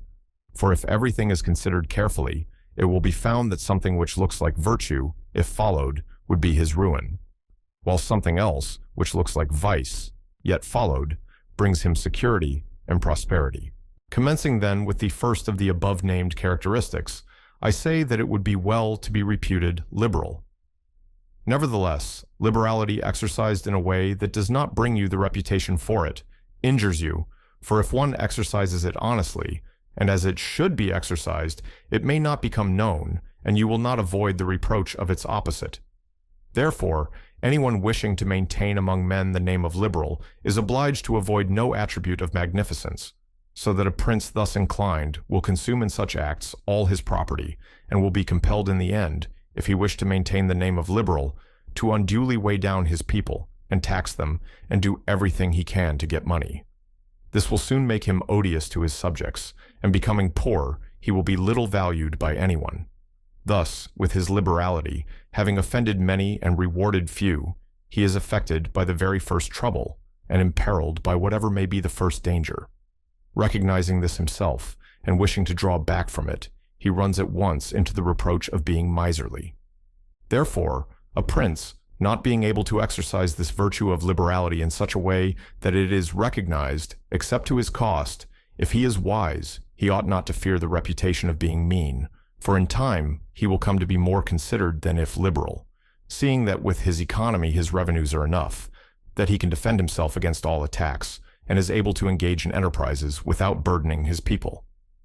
Thus it comes to pass that he exercises liberality towards all from whom he does not take, who are numberless, and meanness towards those to whom he does not give, who are few. We have not seen great things done in our time, except by those who have been considered mean. The rest have failed. Pope Julius II was assisted in reaching the papacy by a reputation for liberality, yet he did not strive afterwards to keep it up when he made war on the King of France. And he made many wars without imposing any extraordinary tax on his subjects, for he supplied his additional expenses out of his long thriftiness. The present King of Spain would not have undertaken or conquered in so many enterprises if he had been reputed liberal. A prince, therefore, provided that he has not to rob his subjects, that he can defend himself, that he does not become poor and abject, that he is not forced to become rapacious, ought to hold of little account a reputation for being mean, for it is one of those vices which will enable him to govern. And if anyone should say, Caesar obtained empire by liberality, and many others have reached the highest positions by having been liberal, and by being considered so, I answer, either you are a prince in fact, or in a way to become one. In the first case, this liberality is dangerous. In the second, it is very necessary to be considered liberal. And Caesar was one of those who wished to become preeminent in Rome. But if he had survived after becoming so, and had not moderated his expenses, he would have destroyed his government. And if anyone should reply, many have been princes, and have done great things with armies, who have been considered very liberal, I reply, either a prince spends that which is his own or his subjects, or else that of others. In the first case, he ought to be sparing. In the second, he ought not to neglect any opportunity for liberality. And to the prince who goes forth with his army, supporting it by pillage, sack, and extortion, handling that which belongs to others, this liberality is necessary, otherwise he would not be followed by soldiers. And of that which is neither yours nor your subjects, you can be a ready giver, as were Cyrus, Caesar, and Alexander, because it does not take away your reputation if you squander that of others, but adds to it. It is only squandering your own that injures you. And there is nothing wastes so rapidly as liberality, for even whilst you exercise it, you lose the power to do so, and so become either poor or despised, or else, in avoiding poverty, rapacious and hated. And a prince should guard himself, above all things, against being despised and hated, and liberality leads you to both. Therefore, it is wiser to have a reputation for meanness, which brings reproach without hatred, than to be compelled through seeking a reputation for liberality to incur a name for rapacity, which begets reproach with hatred. Coming now to the other qualities mentioned above, I say that every prince ought to desire to be considered clement, and not cruel. Nevertheless, he ought to take care not to misuse this clemency. Cesare Borgia was considered cruel. Notwithstanding, his cruelty reconciled the Romagna, unified it, and restored it to peace and loyalty. And if this be rightly considered, he will be seen to have been much more merciful than the Florentine people, who, to avoid a reputation for cruelty, permitted Pistoia to be destroyed. Therefore, a prince, so long as he keeps his subjects united and loyal, ought not to mind the reproach of cruelty, because with a few examples, he will be more merciful than those who, through too much mercy, allow disorders to arise, from which follow murders or robberies, for these are wont to injure the whole people, whilst those executions which originate with a prince offend the individual only. And of all princes, it is impossible for the new prince to avoid the imputation of cruelty, owing to new states being full of dangers. Hence Virgil, through the mouth of Dido, excuses the inhumanity of her reign owing to its being new, saying, Res dura, et regni novitas metalia cogunt moliri, et late fines custode tueri. Nevertheless, he ought to be slow to believe and to act, nor should he himself show fear, but proceed in a temperate manner with prudence and humanity, so that too much confidence may not make him incautious, and too much distrust render him intolerable. Upon this, a question arises, whether it be better to be loved than feared, or feared than loved. It may be answered that one should wish to be both, but because it is difficult to unite them in one person, it is much safer to be feared than loved, when, of the two, either must be dispensed with. Because this is to be asserted in general of men, that they are ungrateful, fickle, false, cowardly, covetous, and as long as you succeed, they are yours entirely. They will offer you their blood, property, life, and children, as is said above, when the need is far distant. But when it approaches, they turn against you. And that prince who, relying entirely on their promises, has neglected other precautions, is ruined. Because friendships that are obtained by payments, and not by greatness or nobility of mind, may indeed be earned, but they are not secured, and in time of need cannot be relied upon. And men have less scruple in offending one who is beloved than one who is feared. For love is preserved by the link of obligation, which, owing to the baseness of men, is broken at every opportunity for their advantage. But fear preserves you by a dread of punishment, which never fails. Nevertheless, a prince ought to inspire fear in such a way that, if he does not win love, he avoids hatred, because he can endure very well being feared whilst he is not hated, which will always be as long as he abstains from the property of his citizens and subjects and from their women. But when it is necessary for him to proceed against the life of someone, he must do it on proper justification and for manifest cause. But above all things, he must keep his hands off the property of others, because men more quickly forget the death of their father than the loss of their patrimony. Besides, pretexts for taking away the property are never wanting, for he who has once begun to live by robbery will always find pretexts for seizing what belongs to others. But reasons for taking life, on the contrary, are more difficult to find and sooner lapse. But when a prince is with his army and has under control a multitude of soldiers, then it is quite necessary for him to disregard the reputation of cruelty, for without it, he would never hold his army united or disposed to its duties. Among the wonderful deeds of Hannibal, this one is enumerated, that having led an enormous army, composed of many various races of men, to fight in foreign lands, no dissensions arose either among them or against the prince, whether in his bad or in his good fortune. This arose from nothing else than his inhuman cruelty, which, with his boundless valor, made him revered and terrible in the sight of his soldiers. But without that cruelty, his other virtues were not sufficient to produce this effect. And short-sighted writers admire his deeds from one point of view, and from another condemn the principal cause of them. That it is true his other virtues would not have been sufficient for him may be proved by the case of Scipio, that most excellent man, not only of his own times, but within the memory of man, against whom, nevertheless, his army rebelled in Spain. This arose from nothing but his too great forbearance, which gave his soldiers more license than is consistent with military discipline. For this, he was upbraided in the Senate by Fabius Maximus, and called the corrupter of the Roman soldiery. The Locrians were laid waste by a legate of Scipio, yet they were not avenged by him, nor was the insolence of the legate punished, owing entirely to his easy nature. Insomuch that someone in the Senate, wishing to excuse him, said there were many men who knew much better how not to err than to correct the errors of others. This disposition, if he had been continued in the command, would have destroyed in time the fame and glory of Scipio. But, he being under the control of the Senate, this injurious characteristic not only concealed itself, but contributed to his glory. Returning to the question of being feared or loved, I come to the conclusion that men loving according to their own will, and fearing according to that of the prince, a wise prince should establish himself on that which is in his own control and not in that of others.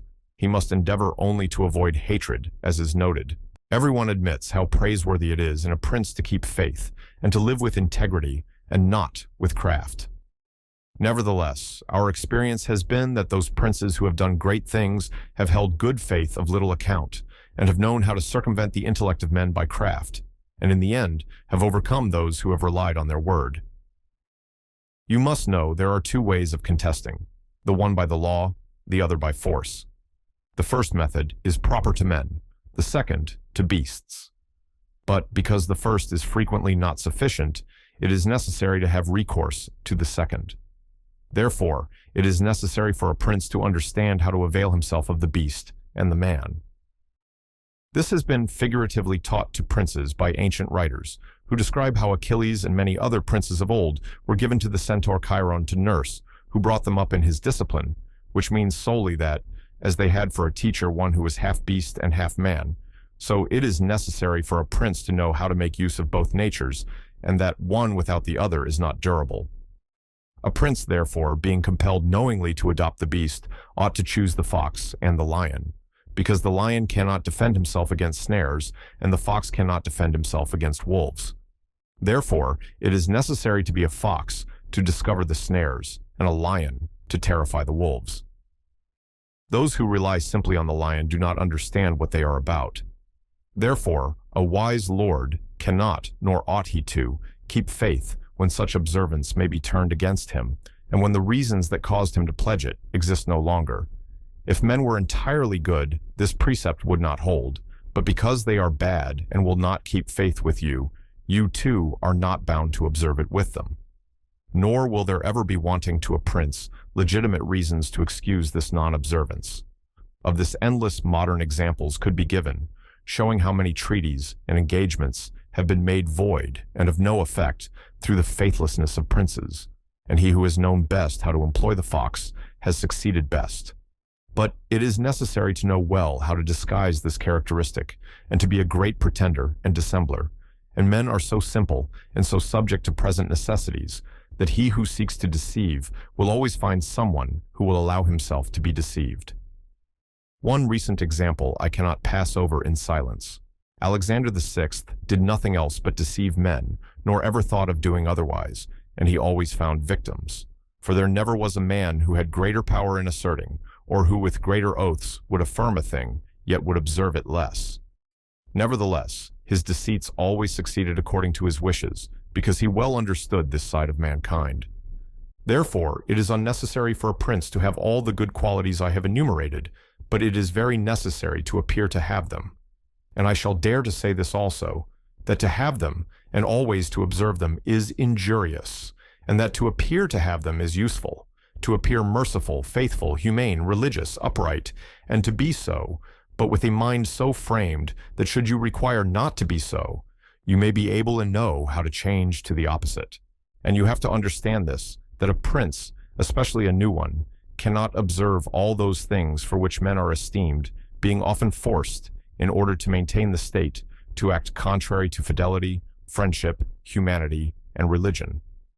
Therefore, it is necessary for him to have a mind ready to turn itself accordingly, as the winds and variations of fortune force it. Yet, as I have said above, not to diverge from the good if he can avoid doing so, but, if compelled, then to know how to set about it. For this reason, a prince ought to take care that he never lets anything slip from his lips that is not replete with the above-named 5 qualities, that he may appear to him who sees and hears him altogether merciful, faithful, humane, upright, and religious. There is nothing more necessary to appear to have than this last quality, inasmuch as men judge generally more by the eye than by the hand, because it belongs to everybody to see you, to few to come in touch with you. Everyone sees what you appear to be. Few really know what you are, and those few dare not oppose themselves to the opinion of the many, who have the majesty of the state to defend them, and in the actions of all men, and especially of princes, which it is not prudent to challenge, one judges by the result. For that reason, let a prince have the credit of conquering and holding his state. The means will always be considered honest, and he will be praised by everybody, because the vulgar are always taken by what a thing seems to be and by what comes of it. And in the world there are only the vulgar, for the few find a place there only when the many have no ground to rest on. One prince of the present time, whom it is not well to name, never preaches anything else but peace and good faith, and to both he is most hostile, and either, if he had kept it, would have deprived him of reputation and kingdom many a time. Now, concerning the characteristics of which mention is made above, I have spoken of the more important ones. The others I wish to discuss briefly under this generality, that the prince must consider, as has been in part said before, how to avoid those things which will make him hated or contemptible. And as often as he shall have succeeded, he will have fulfilled his part, and he need not fear any danger in other reproaches. It makes him hated above all things, as I have said, to be rapacious, and to be a violator of the property and women of his subjects, from both of which he must abstain. And when neither their property nor their honor is touched, the majority of men live content, and he has only to contend with the ambition of a few whom he can curb with ease in many ways. It makes him contemptible to be considered fickle, frivolous, effeminate, mean-spirited, irresolute, from all of which a prince should guard himself as from a rock, and he should endeavor to show in his actions greatness, courage, gravity, and fortitude, and in his private dealings with his subjects let him show that his judgments are irrevocable, and maintain himself in such reputation that no one can hope either to deceive him or to get round him. That prince is highly esteemed who conveys this impression of himself, and he who is highly esteemed is not easily conspired against. For provided it is well known that he is an excellent man and revered by his people, he can only be attacked with difficulty. For this reason, a prince ought to have two fears, one from within, on account of his subjects, the other from without, on account of external powers. From the latter, he is defended by being well armed and having good allies, and if he is well armed, he will have good friends, and affairs will always remain quiet within when they are quiet without, unless they should have been already disturbed by conspiracy. And even should affairs outside be disturbed, if he has carried out his preparations and has lived as I have said, as long as he does not despair, he will resist every attack, as I said Nabis the Spartan did. But concerning his subjects, when affairs outside are disturbed, he has only to fear that they will conspire secretly, from which a prince can easily secure himself by avoiding being hated and despised, and by keeping the people satisfied with him, which it is most necessary for him to accomplish, as I said above at length. And one of the most efficacious remedies that a prince can have against conspiracies is not to be hated and despised by the people, for he who conspires against a prince always expects to please them by his removal.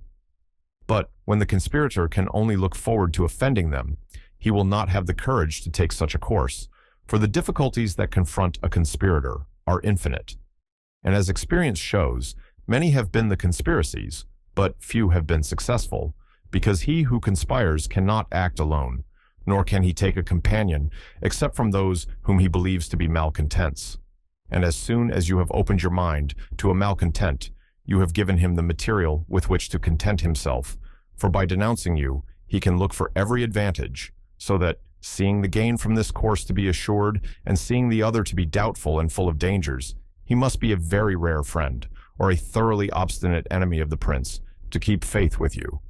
And, to reduce the matter into a small compass, I say that, on the side of the conspirator, there is nothing but fear, jealousy, prospect of punishment to terrify him.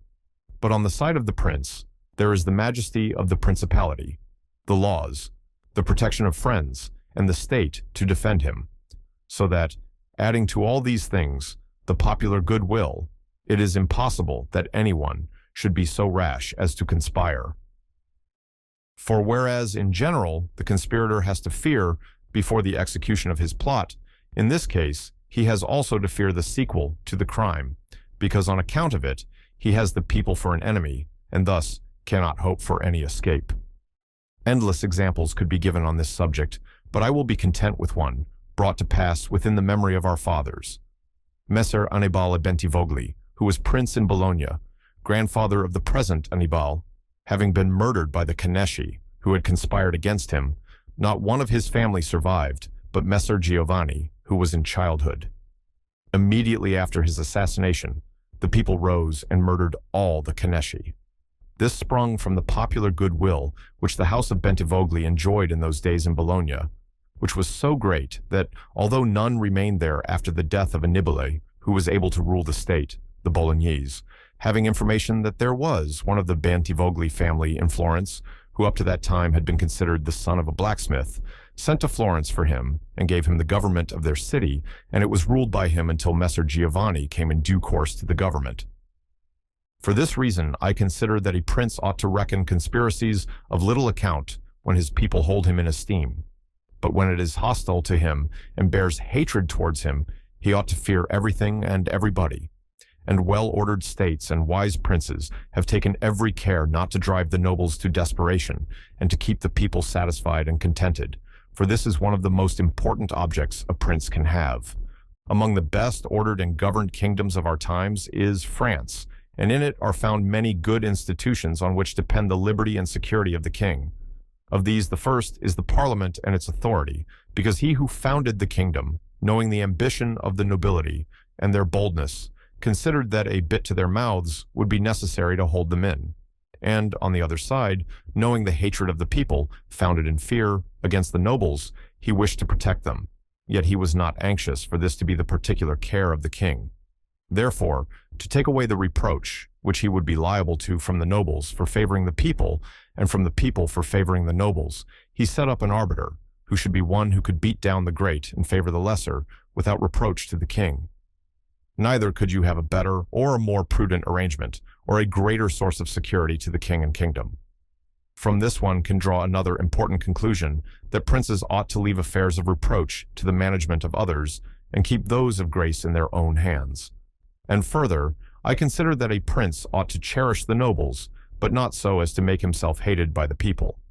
It may appear, perhaps, to some who have examined the lives and deaths of the Roman emperors, that many of them would be an example contrary to my opinion, seeing that some of them lived nobly and showed great qualities of soul. Nevertheless, they have lost their empire or have been killed by subjects who have conspired against them. Wishing, therefore, to answer these objections, I will recall the characters of some of the emperors, and will show that the causes of their ruin were not different to those alleged by me. At the same time, I will only submit for consideration those things that are noteworthy to him who studies the affairs of those times. It seems to me sufficient to take all those emperors who succeeded to the empire, from Marcus the philosopher down to Maximinus. They were Marcus and his son Commodus, Pertinax, Julian, Severus, and his son Antoninus Caracalla, Macrinus, Heliogabalus, Alexander, and Maximinus. There is first to note that, whereas in other principalities the ambition of the nobles and the insolence of the people only have to be contended with, the Roman emperors had a third difficulty in having to put up with the cruelty and avarice of their soldiers, a matter so beset with difficulties that it was the ruin of many. For it was a hard thing to give satisfaction both to soldiers and people, because the people loved peace, and for this reason they loved the unaspiring prince, whilst the soldiers loved the warlike prince who was bold, cruel, and rapacious, which qualities they were quite willing he should exercise upon the people, so that they could get double pay and give vent to their own greed and cruelty. Hence it arose that those emperors were always overthrown who, either by birth or training, had no great authority, and most of them, especially those who came new to the principality, recognizing the difficulty of these two opposing humors, were inclined to give satisfaction to the soldiers, caring little about injuring the people, which course was necessary because, as princes cannot help being hated by someone, they ought, in the first place, to avoid being hated by everyone, and when they cannot compass this, they ought to endeavor with the utmost diligence to avoid the hatred of the most powerful. Therefore, those emperors who through inexperience had need of special favor adhered more readily to the soldiers than to the people, a course which turned out advantageous to them or not, accordingly as the prince knew how to maintain authority over them. From these causes it arose that Marcus, Pertinax and Alexander, being all men of modest life, lovers of justice, enemies to cruelty, humane, and benignant, came to a sad end, except Marcus. He alone lived and died honored, because he had succeeded to the throne by hereditary title, and owed nothing either to the soldiers or the people. And afterwards, being possessed of many virtues which made him respected, he always kept both orders in their places whilst he lived, and was neither hated nor despised. But Pertinax was created emperor against the wishes of the soldiers, who, being accustomed to live licentiously under Commodus, could not endure the honest life to which Pertinax wished to reduce them. Thus, having given cause for hatred, to which hatred there was added contempt for his old age, he was overthrown at the very beginning of his administration. And here it should be noted that hatred is acquired as much by good works as by bad ones. Therefore, as I said before, a prince wishing to keep his state is very often forced to do evil, for when that body is corrupt whom you think you have need of to maintain yourself, it may be either the people or the soldiers or the nobles, you have to submit to its humors and to gratify them, and then good works will do you harm.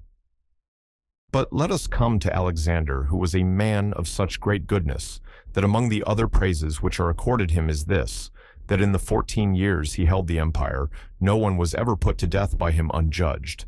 Nevertheless, being considered effeminate and a man who allowed himself to be governed by his mother, he became despised. The army conspired against him and murdered him. Turning now to the opposite characters of Commodus, Severus, Antoninus Caracalla, and Maximinus, you will find them all cruel and rapacious, men who, to satisfy their soldiers, did not hesitate to commit every kind of iniquity against the people, and all except Severus came to a bad end. But in Severus there was so much valor that, keeping the soldiers friendly, although the people were oppressed by him, he reigned successfully. For his valor made him so much admired in the sight of the soldiers and people that the latter were kept in a way astonished and awed, and the former respectful and satisfied. And because the actions of this man as a new prince were great, I wish to show briefly that he knew well how to counterfeit the fox and the lion, which natures, as I said above, it is necessary for a prince to imitate.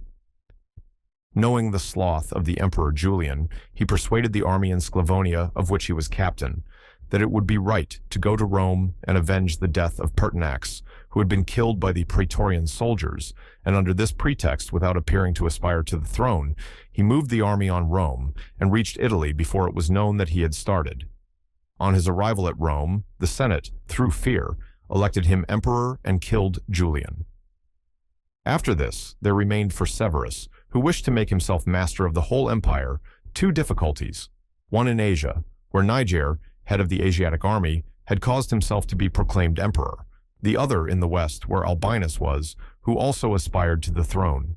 And as he considered it dangerous to declare himself hostile to both, he decided to attack Niger and to deceive Albinus. To the latter, he wrote that, being elected emperor by the Senate, he was willing to share that dignity with him and sent him the title of Caesar, and moreover, that the Senate had made Albinus his colleague, which things were accepted by Albinus as true. But after Severus had conquered and killed Niger and settled Oriental affairs, he returned to Rome and complained to the Senate that Albinus, little recognizing the benefits that he had received from him, had by treachery sought to murder him, and for this ingratitude he was compelled to punish him. Afterwards, he sought him out in France and took from him his government and life. He who will, therefore, carefully examine the actions of this man will find him a most valiant lion and a most cunning fox. He will find him feared and respected by everyone and not hated by the army. And it need not be wondered at that he, a new man, was able to hold the empire so well, because his supreme renown always protected him from that hatred which the people might have conceived against him for his violence. But his son Antoninus was a most eminent man, and had very excellent qualities, which made him admirable in the sight of the people and acceptable to the soldiers, for he was a warlike man, most enduring of fatigue, a despiser of all delicate food and other luxuries, which caused him to be beloved by the armies. Nevertheless, his ferocity and cruelties were so great and so unheard of that after endless single murders, he killed a large number of the people of Rome and all those of Alexandria. He became hated by the whole world and also feared by those he had around him, to such an extent that he was murdered in the midst of his army by a centurion. And here it must be noted that such like deaths, which are deliberately inflicted with a resolved and desperate courage, cannot be avoided by princes, because anyone who does not fear to die can inflict them.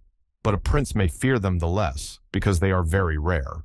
He has only to be careful not to do any grave injury to those whom he employs or has around him in the service of the state.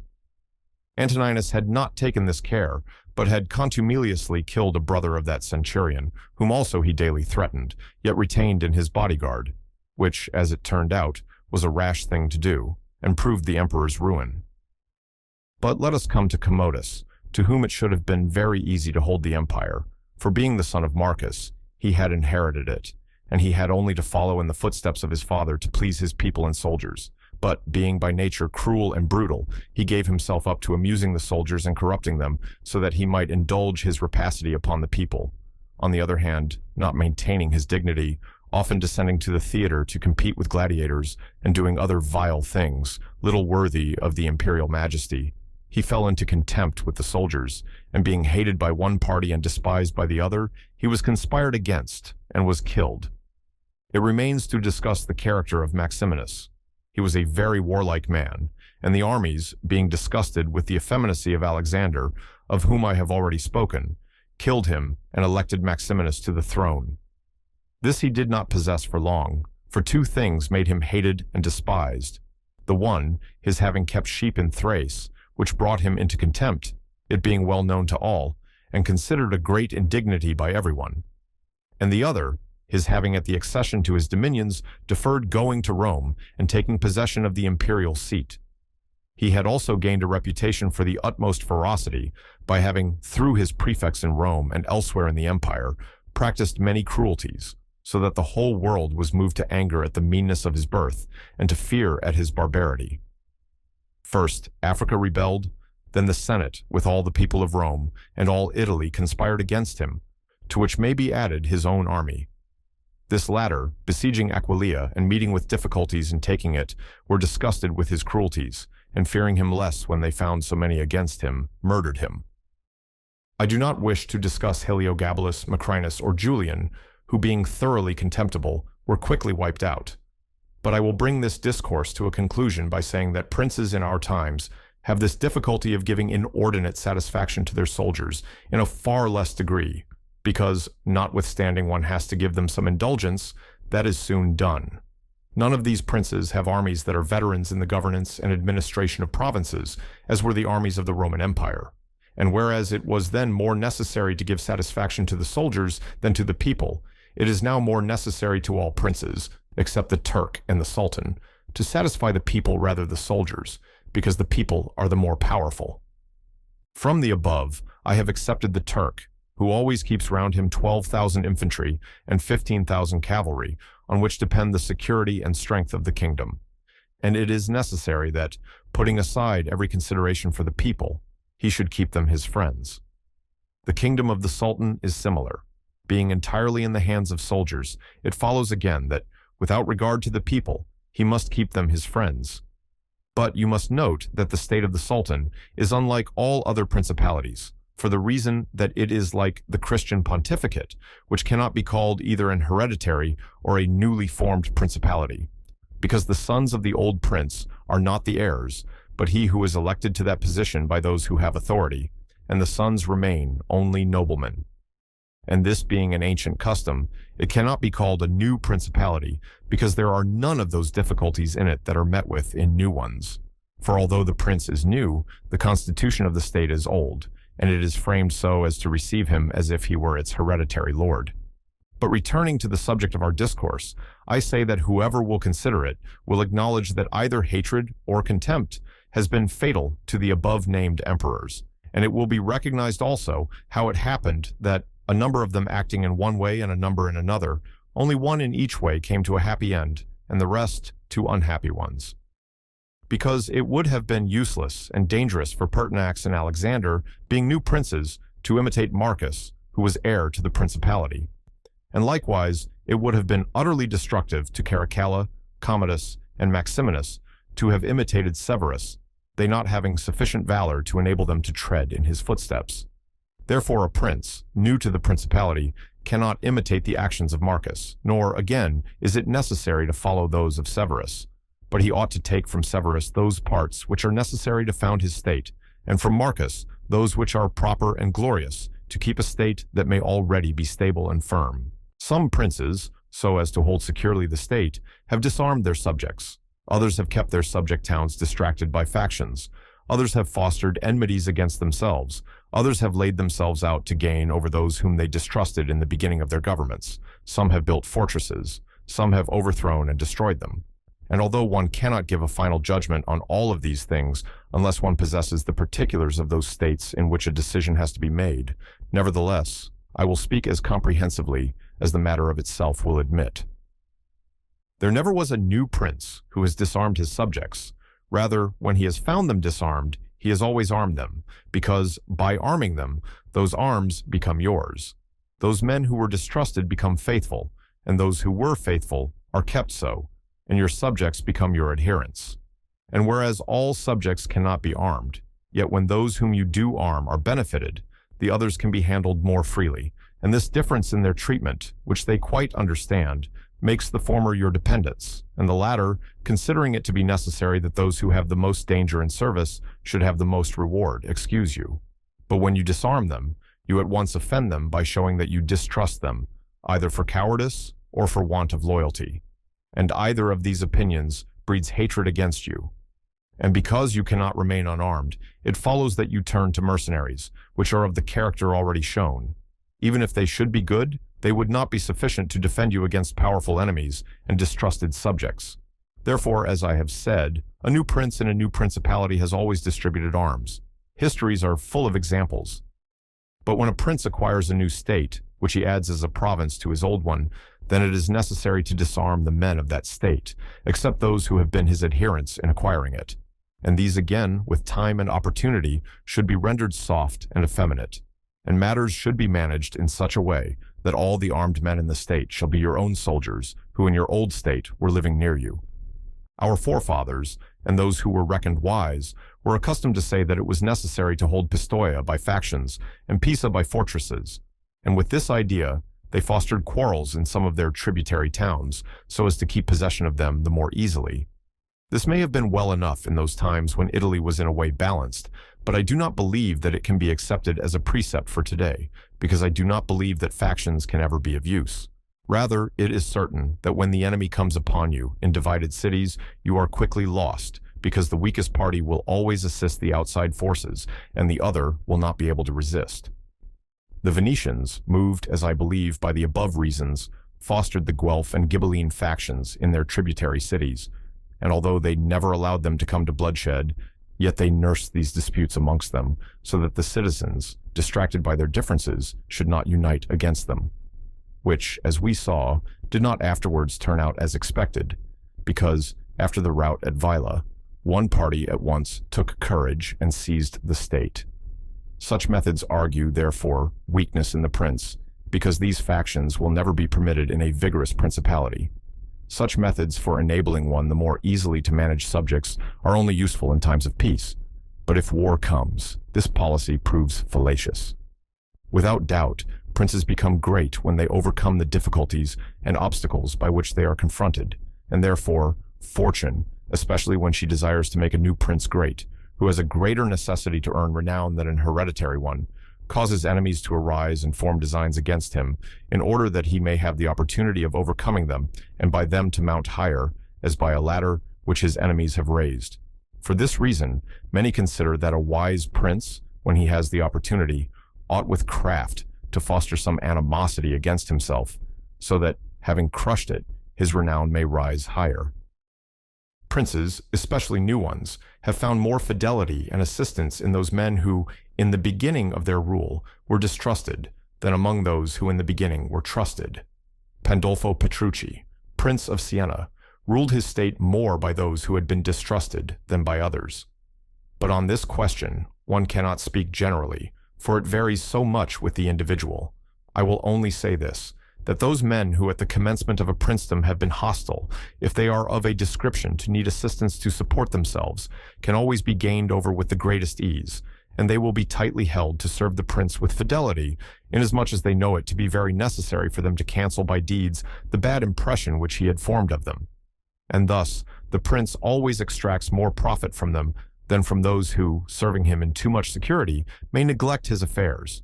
And since the matter demands it, I must not fail to warn a prince, who by means of secret favors has acquired a new state, that he must well consider the reasons which induced those to favor him who did so. And if it be not a natural affection towards him, but only discontent with their government, then he will only keep them friendly with great trouble and difficulty, for it will be impossible to satisfy them. And weighing well the reasons for this in those examples which can be taken from ancient and modern affairs, we shall find that it is easier for the prince to make friends of those men who were contented under the former government and are therefore his enemies, than of those who, being discontented with it, were favorable to him and encouraged him to seize it. It has been a custom with princes, in order to hold their states more securely, to build fortresses that may serve as a bridle and bit to those who might design to work against them, and as a place of refuge from a first attack. I praise this system because it has been made use of formerly. Notwithstanding that, Messer Niccolò Vitelli in our times has been seen to demolish 2 fortresses in Città di Castello so that he might keep that state.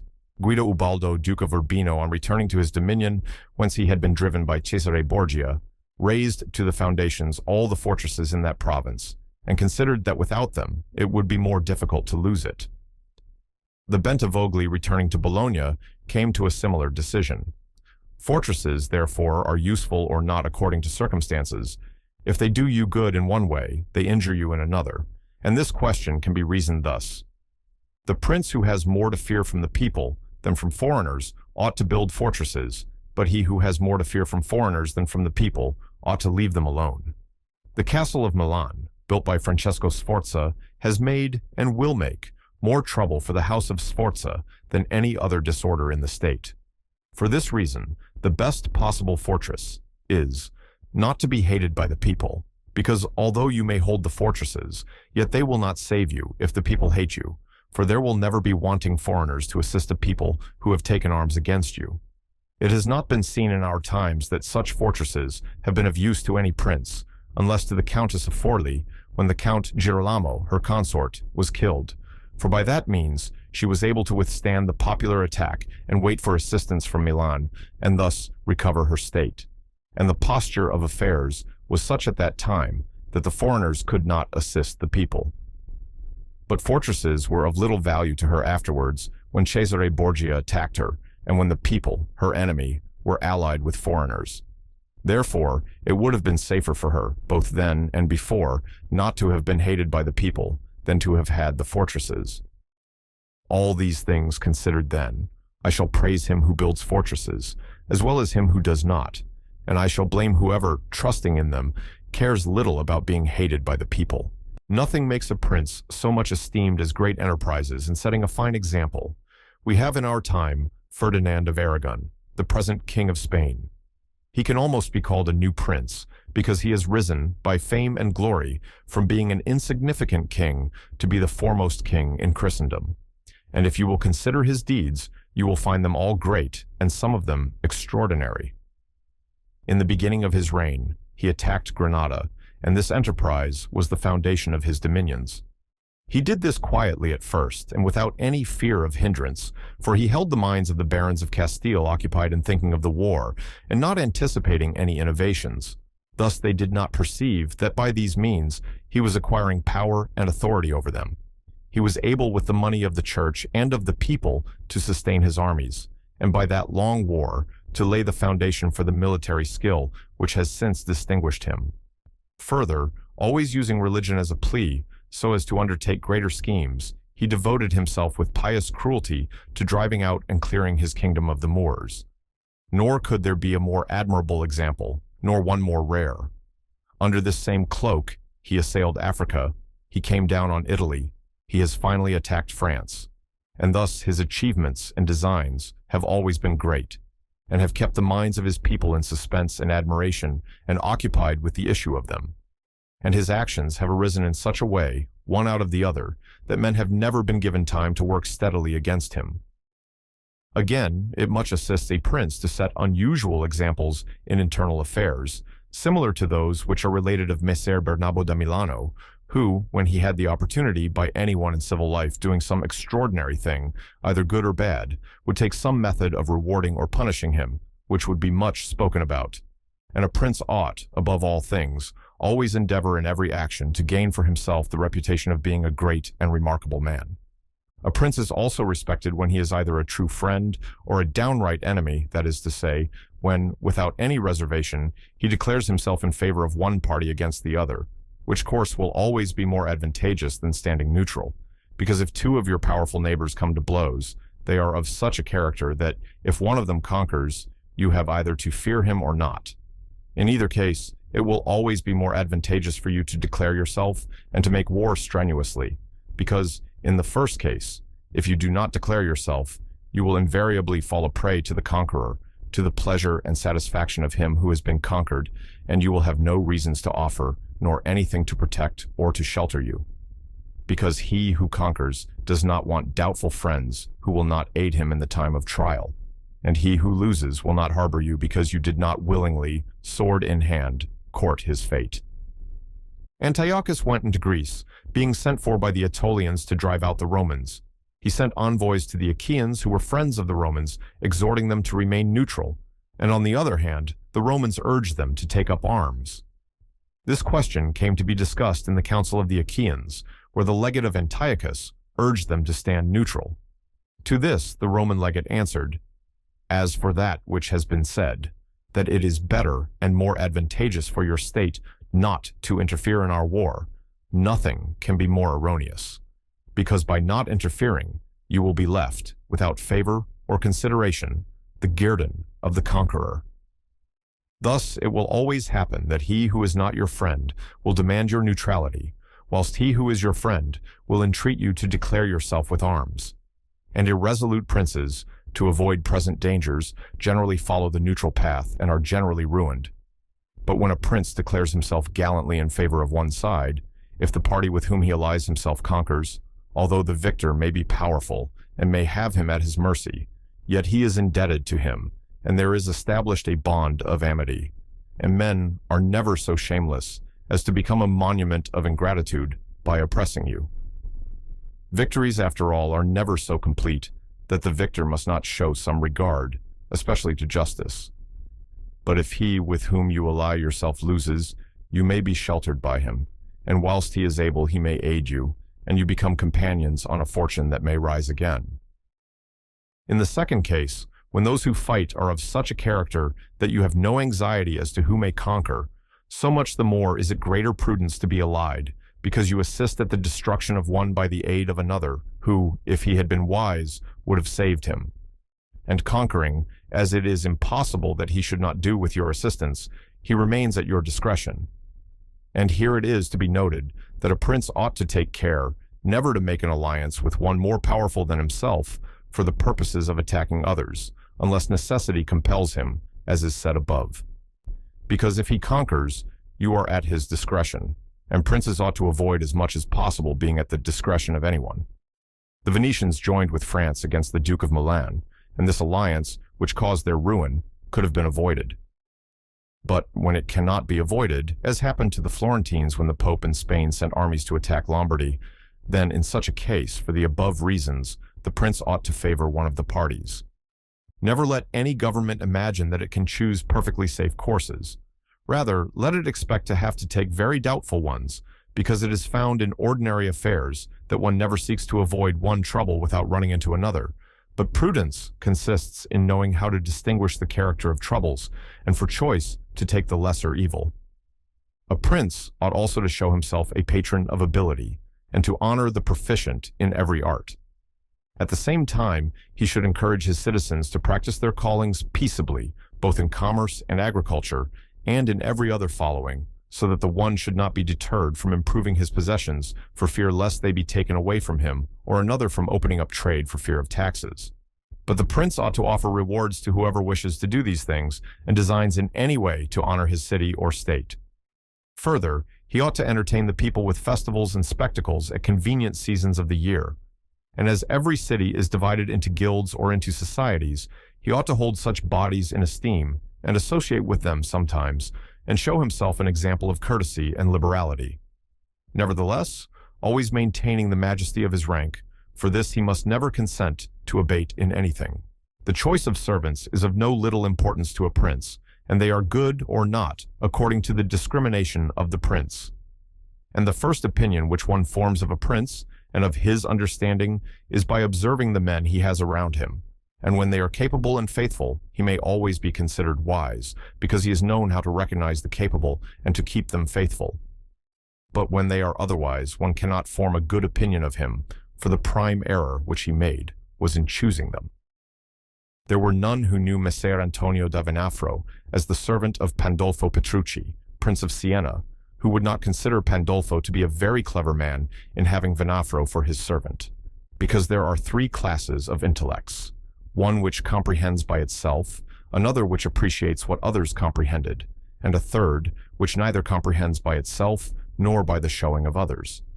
The first is the most excellent, the second is good, the third is useless.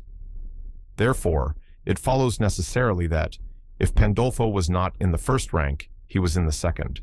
For whenever one has judgment to know good and bad, when it is said and done, although he himself may not have the initiative, yet he can recognize the good and the bad in his servant, and the one he can praise and the other correct. Thus the servant cannot hope to deceive him, and is kept honest. But to enable a prince to form an opinion of his servant, there is one test which never fails. When you see the servant thinking more of his own interests than of yours, and seeking inwardly his own profit in everything, such a man will never make a good servant, nor will you ever be able to trust him. Because he who has the state of another in his hands ought never to think of himself, but always of his prince, and never pay any attention to matters in which the prince is not concerned. On the other hand, to keep his servant honest, the prince ought to study him, honoring him, enriching him, doing him kindnesses, sharing with him the honors and cares, and at the same time, let him see that he cannot stand alone, so that many honors may not make him desire more, many riches make him wish for more, and that many cares may make him dread chances. When, therefore, servants and princes towards servants are thus disposed, they can trust each other, but when it is otherwise, the end will always be disastrous for either one or the other. I do not wish to leave out an important branch of this subject, for it is a danger from which princes are with difficulty preserved, unless they are very careful and discriminating. It is that of flatterers, of whom courts are full, because men are so self-complacent in their own affairs, and in a way so deceived in them, that they are preserved with difficulty from this pest, and if they wish to defend themselves, they run the danger of falling into contempt. Because there is no other way of guarding oneself from flatterers, except letting men understand that to tell you the truth does not offend you. But when everyone may tell you the truth, respect for you abates. Therefore, a wise prince ought to hold a third course by choosing the wise men in his state, and giving to them only the liberty of speaking the truth to him, and then only of those things of which he inquires, and of none others. But he ought to question them upon everything, and listen to their opinions, and afterwards form his own conclusions. With these counselors, separately and collectively, he ought to carry himself in such a way that each of them should know that, the more freely he shall speak, the more he shall be preferred. Outside of these, he should listen to no one, pursue the thing resolved on, and be steadfast in his resolutions. He who does otherwise is either overthrown by flatterers, or is so often changed by varying opinions that he falls into contempt. I wish on this subject to adduce a modern example. Fra Luca, the man of affairs to Maximilian, 45, the present emperor, speaking of his majesty, said, "He consulted with no one, yet never got his own way in anything." This arose because of his following a practice, the opposite to the above. For the emperor is a secretive man. He does not communicate his designs to anyone, nor does he receive opinions on them. But as in carrying them into effect, they become revealed and known, they are at once obstructed by those men whom he has around him, and he, being pliant, is diverted from them. Hence it follows that those things he does one day, he undoes the next, and no one ever understands what he wishes or intends to do, and no one can rely on his resolutions. A prince, therefore, ought always to take counsel, but only when he wishes and not when others wish. He ought rather to discourage everyone from offering advice unless he asks it. But however, he ought to be a constant inquirer, and afterwards a patient listener concerning the things of which he inquired. Also, on learning that anyone, on any consideration, has not told him the truth, he should let his anger be felt. And if there are some who think that a prince who conveys an impression of his wisdom is not so through his own ability, but through the good advisers that he has around him, beyond doubt they are deceived, because this is an axiom which never fails, that a prince who is not wise himself will never take good advice, unless by chance he has yielded his affairs entirely to one person who happens to be a very prudent man. In this case, indeed, he may be well governed, but it would not be for long, because such a governor would in a short time take away his state from him. But if a prince who is not inexperienced should take counsel from more than one, he will never get united counsels, nor will he know how to unite them. Each of the counselors will think of his own interests, and the prince will not know how to control them or to see through them. And they are not to found otherwise, because men will always prove untrue to you unless they are kept honest by constraint. Therefore, it must be inferred that good counsels, whencesoever they come, are born of the wisdom of the prince, and not the wisdom of the prince from good counsels. The previous suggestions, carefully observed, will enable a new prince to appear well established and render him at once more secure and fixed in the state than if he had been long seated there. For the actions of a new prince are more narrowly observed than those of an hereditary one, and when they are seen to be able, they gain more men and bind far tighter than ancient blood. Because men are attracted more by the present than by the past, and when they find the present good, they enjoy it and seek no further. They will also make the utmost defense of a prince if he fails them not in other things. Thus, it will be a double glory for him to have established a new principality and adorned and strengthened it with good laws, good arms, good allies, and with a good example. So will it be a double disgrace to him who, born a prince, shall lose his state by want of wisdom.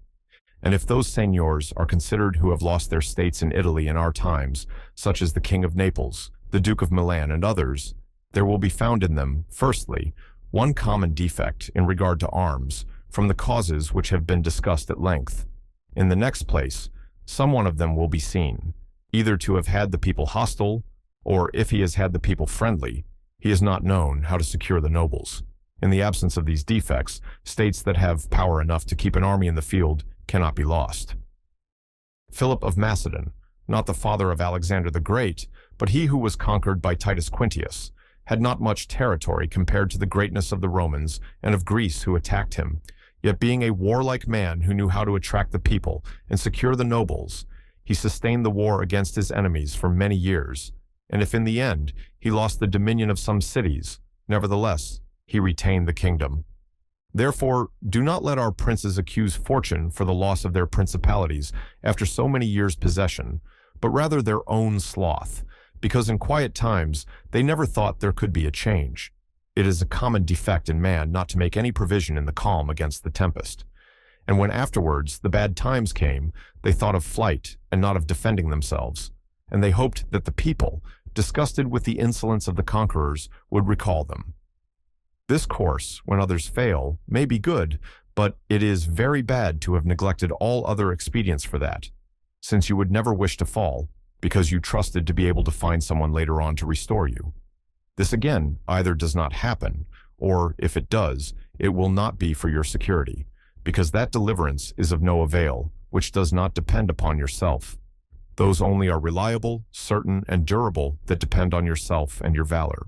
It is not unknown to me how many men have had, and still have, the opinion that the affairs of the world are in such wise governed by fortune and by God, that men with their wisdom cannot direct them, and that no one can even help them.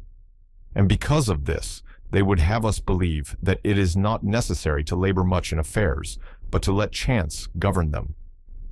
This opinion has been more credited in our times because of the great changes in affairs which have been seen, and may still be seen, every day, beyond all human conjecture. Sometimes pondering over this, I am in some degree inclined to their opinion. Nevertheless, not to extinguish our free will, I hold it to be true that fortune is the arbiter of one half of our actions, but that she still leaves us to direct the other half, or perhaps a little less. I compare her to one of those raging rivers, which when in flood overflows the plains, sweeping away trees and buildings, bearing away the soil from place to place. Everything flies before it, all yield to its violence, without being able in any way to withstand it. And yet, though its nature be such, it does not follow, therefore, that men, when the weather becomes fair, shall not make provision, both with defenses and barriers, in such a manner that, rising again, the waters may pass away by canal, and their force be neither so unrestrained nor so dangerous. So it happens with fortune, who shows her power where valor has not prepared to resist her, and thither she turns her forces, where she knows that barriers and defenses have not been raised to constrain her. And if you will consider Italy, which is the seat of these changes, and which has given to them their impulse, you will see it to be an open country without barriers and without any defense. For if it had been defended by proper valor, as are Germany, Spain, and France, either this invasion would not have made the great changes it has made, or it would not have come at all. And this I consider enough to say concerning resistance to fortune in general. But confining myself more to the particular, I say that a prince may be seen happy today and ruined tomorrow without having shown any change of disposition or character. This, I believe, arises firstly from causes that have already been discussed at length, namely, that the prince who relies entirely on fortune is lost when it changes. I believe, also, that he will be successful who directs his actions according to the spirit of the times, and that he whose actions do not accord with the times will not be successful. Because men are seen, in affairs that lead to the end, which every man has before him, namely, glory and riches, to get there by various methods, one with caution, another with haste, one by force, another by skill, one by patience, another by its opposite, and each one succeeds in reaching the goal by a different method. One can also see of two cautious men, the one attain his end, the other fail. And similarly, two men by different observances are equally successful, the one being cautious, the other impetuous. All this arises from nothing else than whether or not they conform in their methods to the spirit of the times.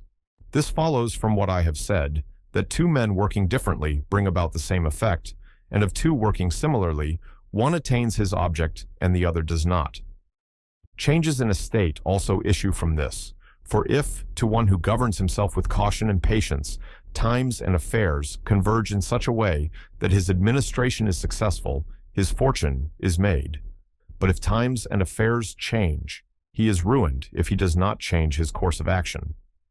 But a man is not often found sufficiently circumspect to know how to accommodate himself to the change, both because he cannot deviate from what nature inclines him to do, and also because, having always prospered by acting in one way, he cannot be persuaded that it is well to leave it.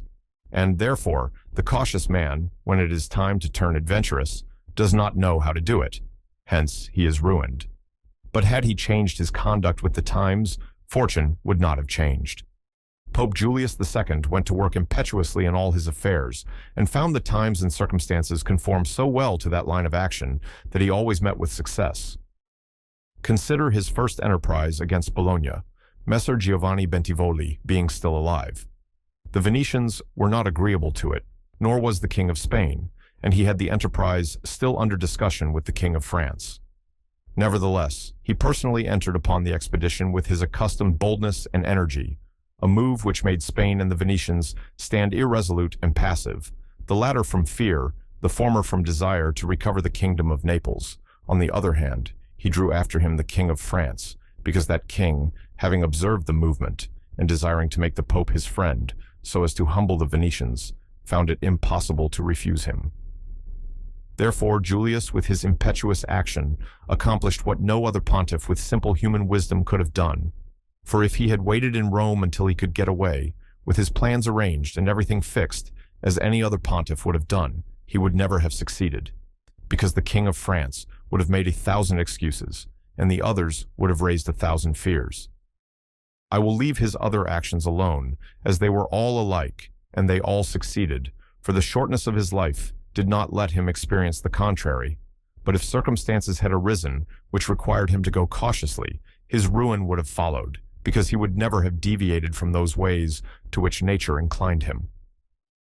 I conclude, therefore, that, Fortune being changeful, and mankind steadfast in their ways, so long as the two are in agreement, men are successful, but unsuccessful when they fall out. For my part, I consider that it is better to be adventurous than cautious, because fortune is a woman, and if you wish to keep her under it, is necessary to beat and ill-use her. And it is seen that she allows herself to be mastered by the adventurous rather than by those who go to work more coldly. She is, therefore, always womanlike, a lover of young men, because they are less cautious, more violent, and with more audacity command her. Having carefully considered the subject of the above discourses, and wondering within myself whether the present times were propitious to a new prince, and whether there were elements that would give an opportunity to a wise and virtuous one to introduce a new order of things, which would do honor to him and good to the people of this country, it appears to me that so many things concur to favor a new prince that I never knew a time more fit than the present. And if, as I said, it was necessary that the people of Israel should be captive so as to make manifest the ability of Moses, that the Persians should be oppressed by the Medes so as to discover the greatness of the soul of Cyrus, and that the Athenians should be dispersed to illustrate the capabilities of Theseus, then at the present time, in order to discover the virtue of an Italian spirit, it was necessary that Italy should be reduced to the extremity that she is now in, that she should be more enslaved than the Hebrews, more oppressed than the Persians, more scattered than the Athenians, without head, without order, beaten, despoiled, torn, overrun, and to have endured every kind of desolation.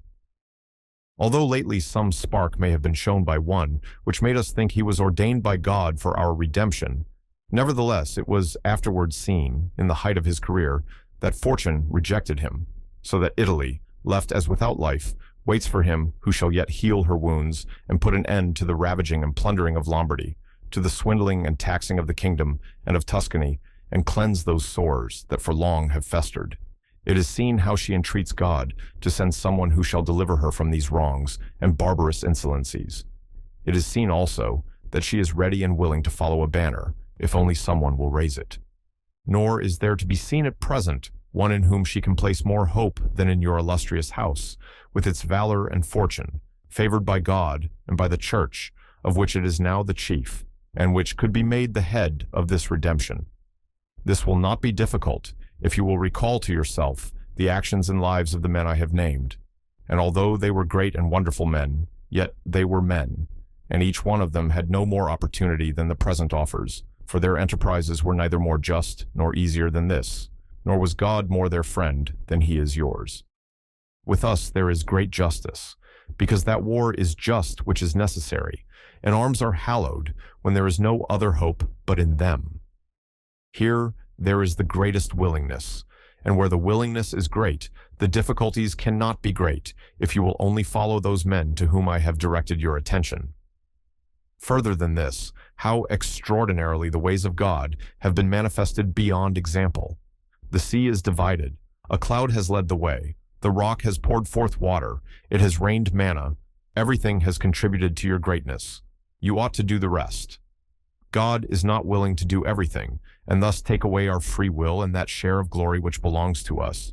And it is not to be wondered at if none of the above-named Italians have been able to accomplish all that is expected from your illustrious house, and if in so many revolutions in Italy, and in so many campaigns, it has always appeared as if military virtue were exhausted.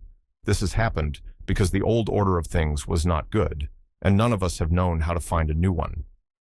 And nothing honors a man more than to establish new laws and new ordinances when he himself was newly risen.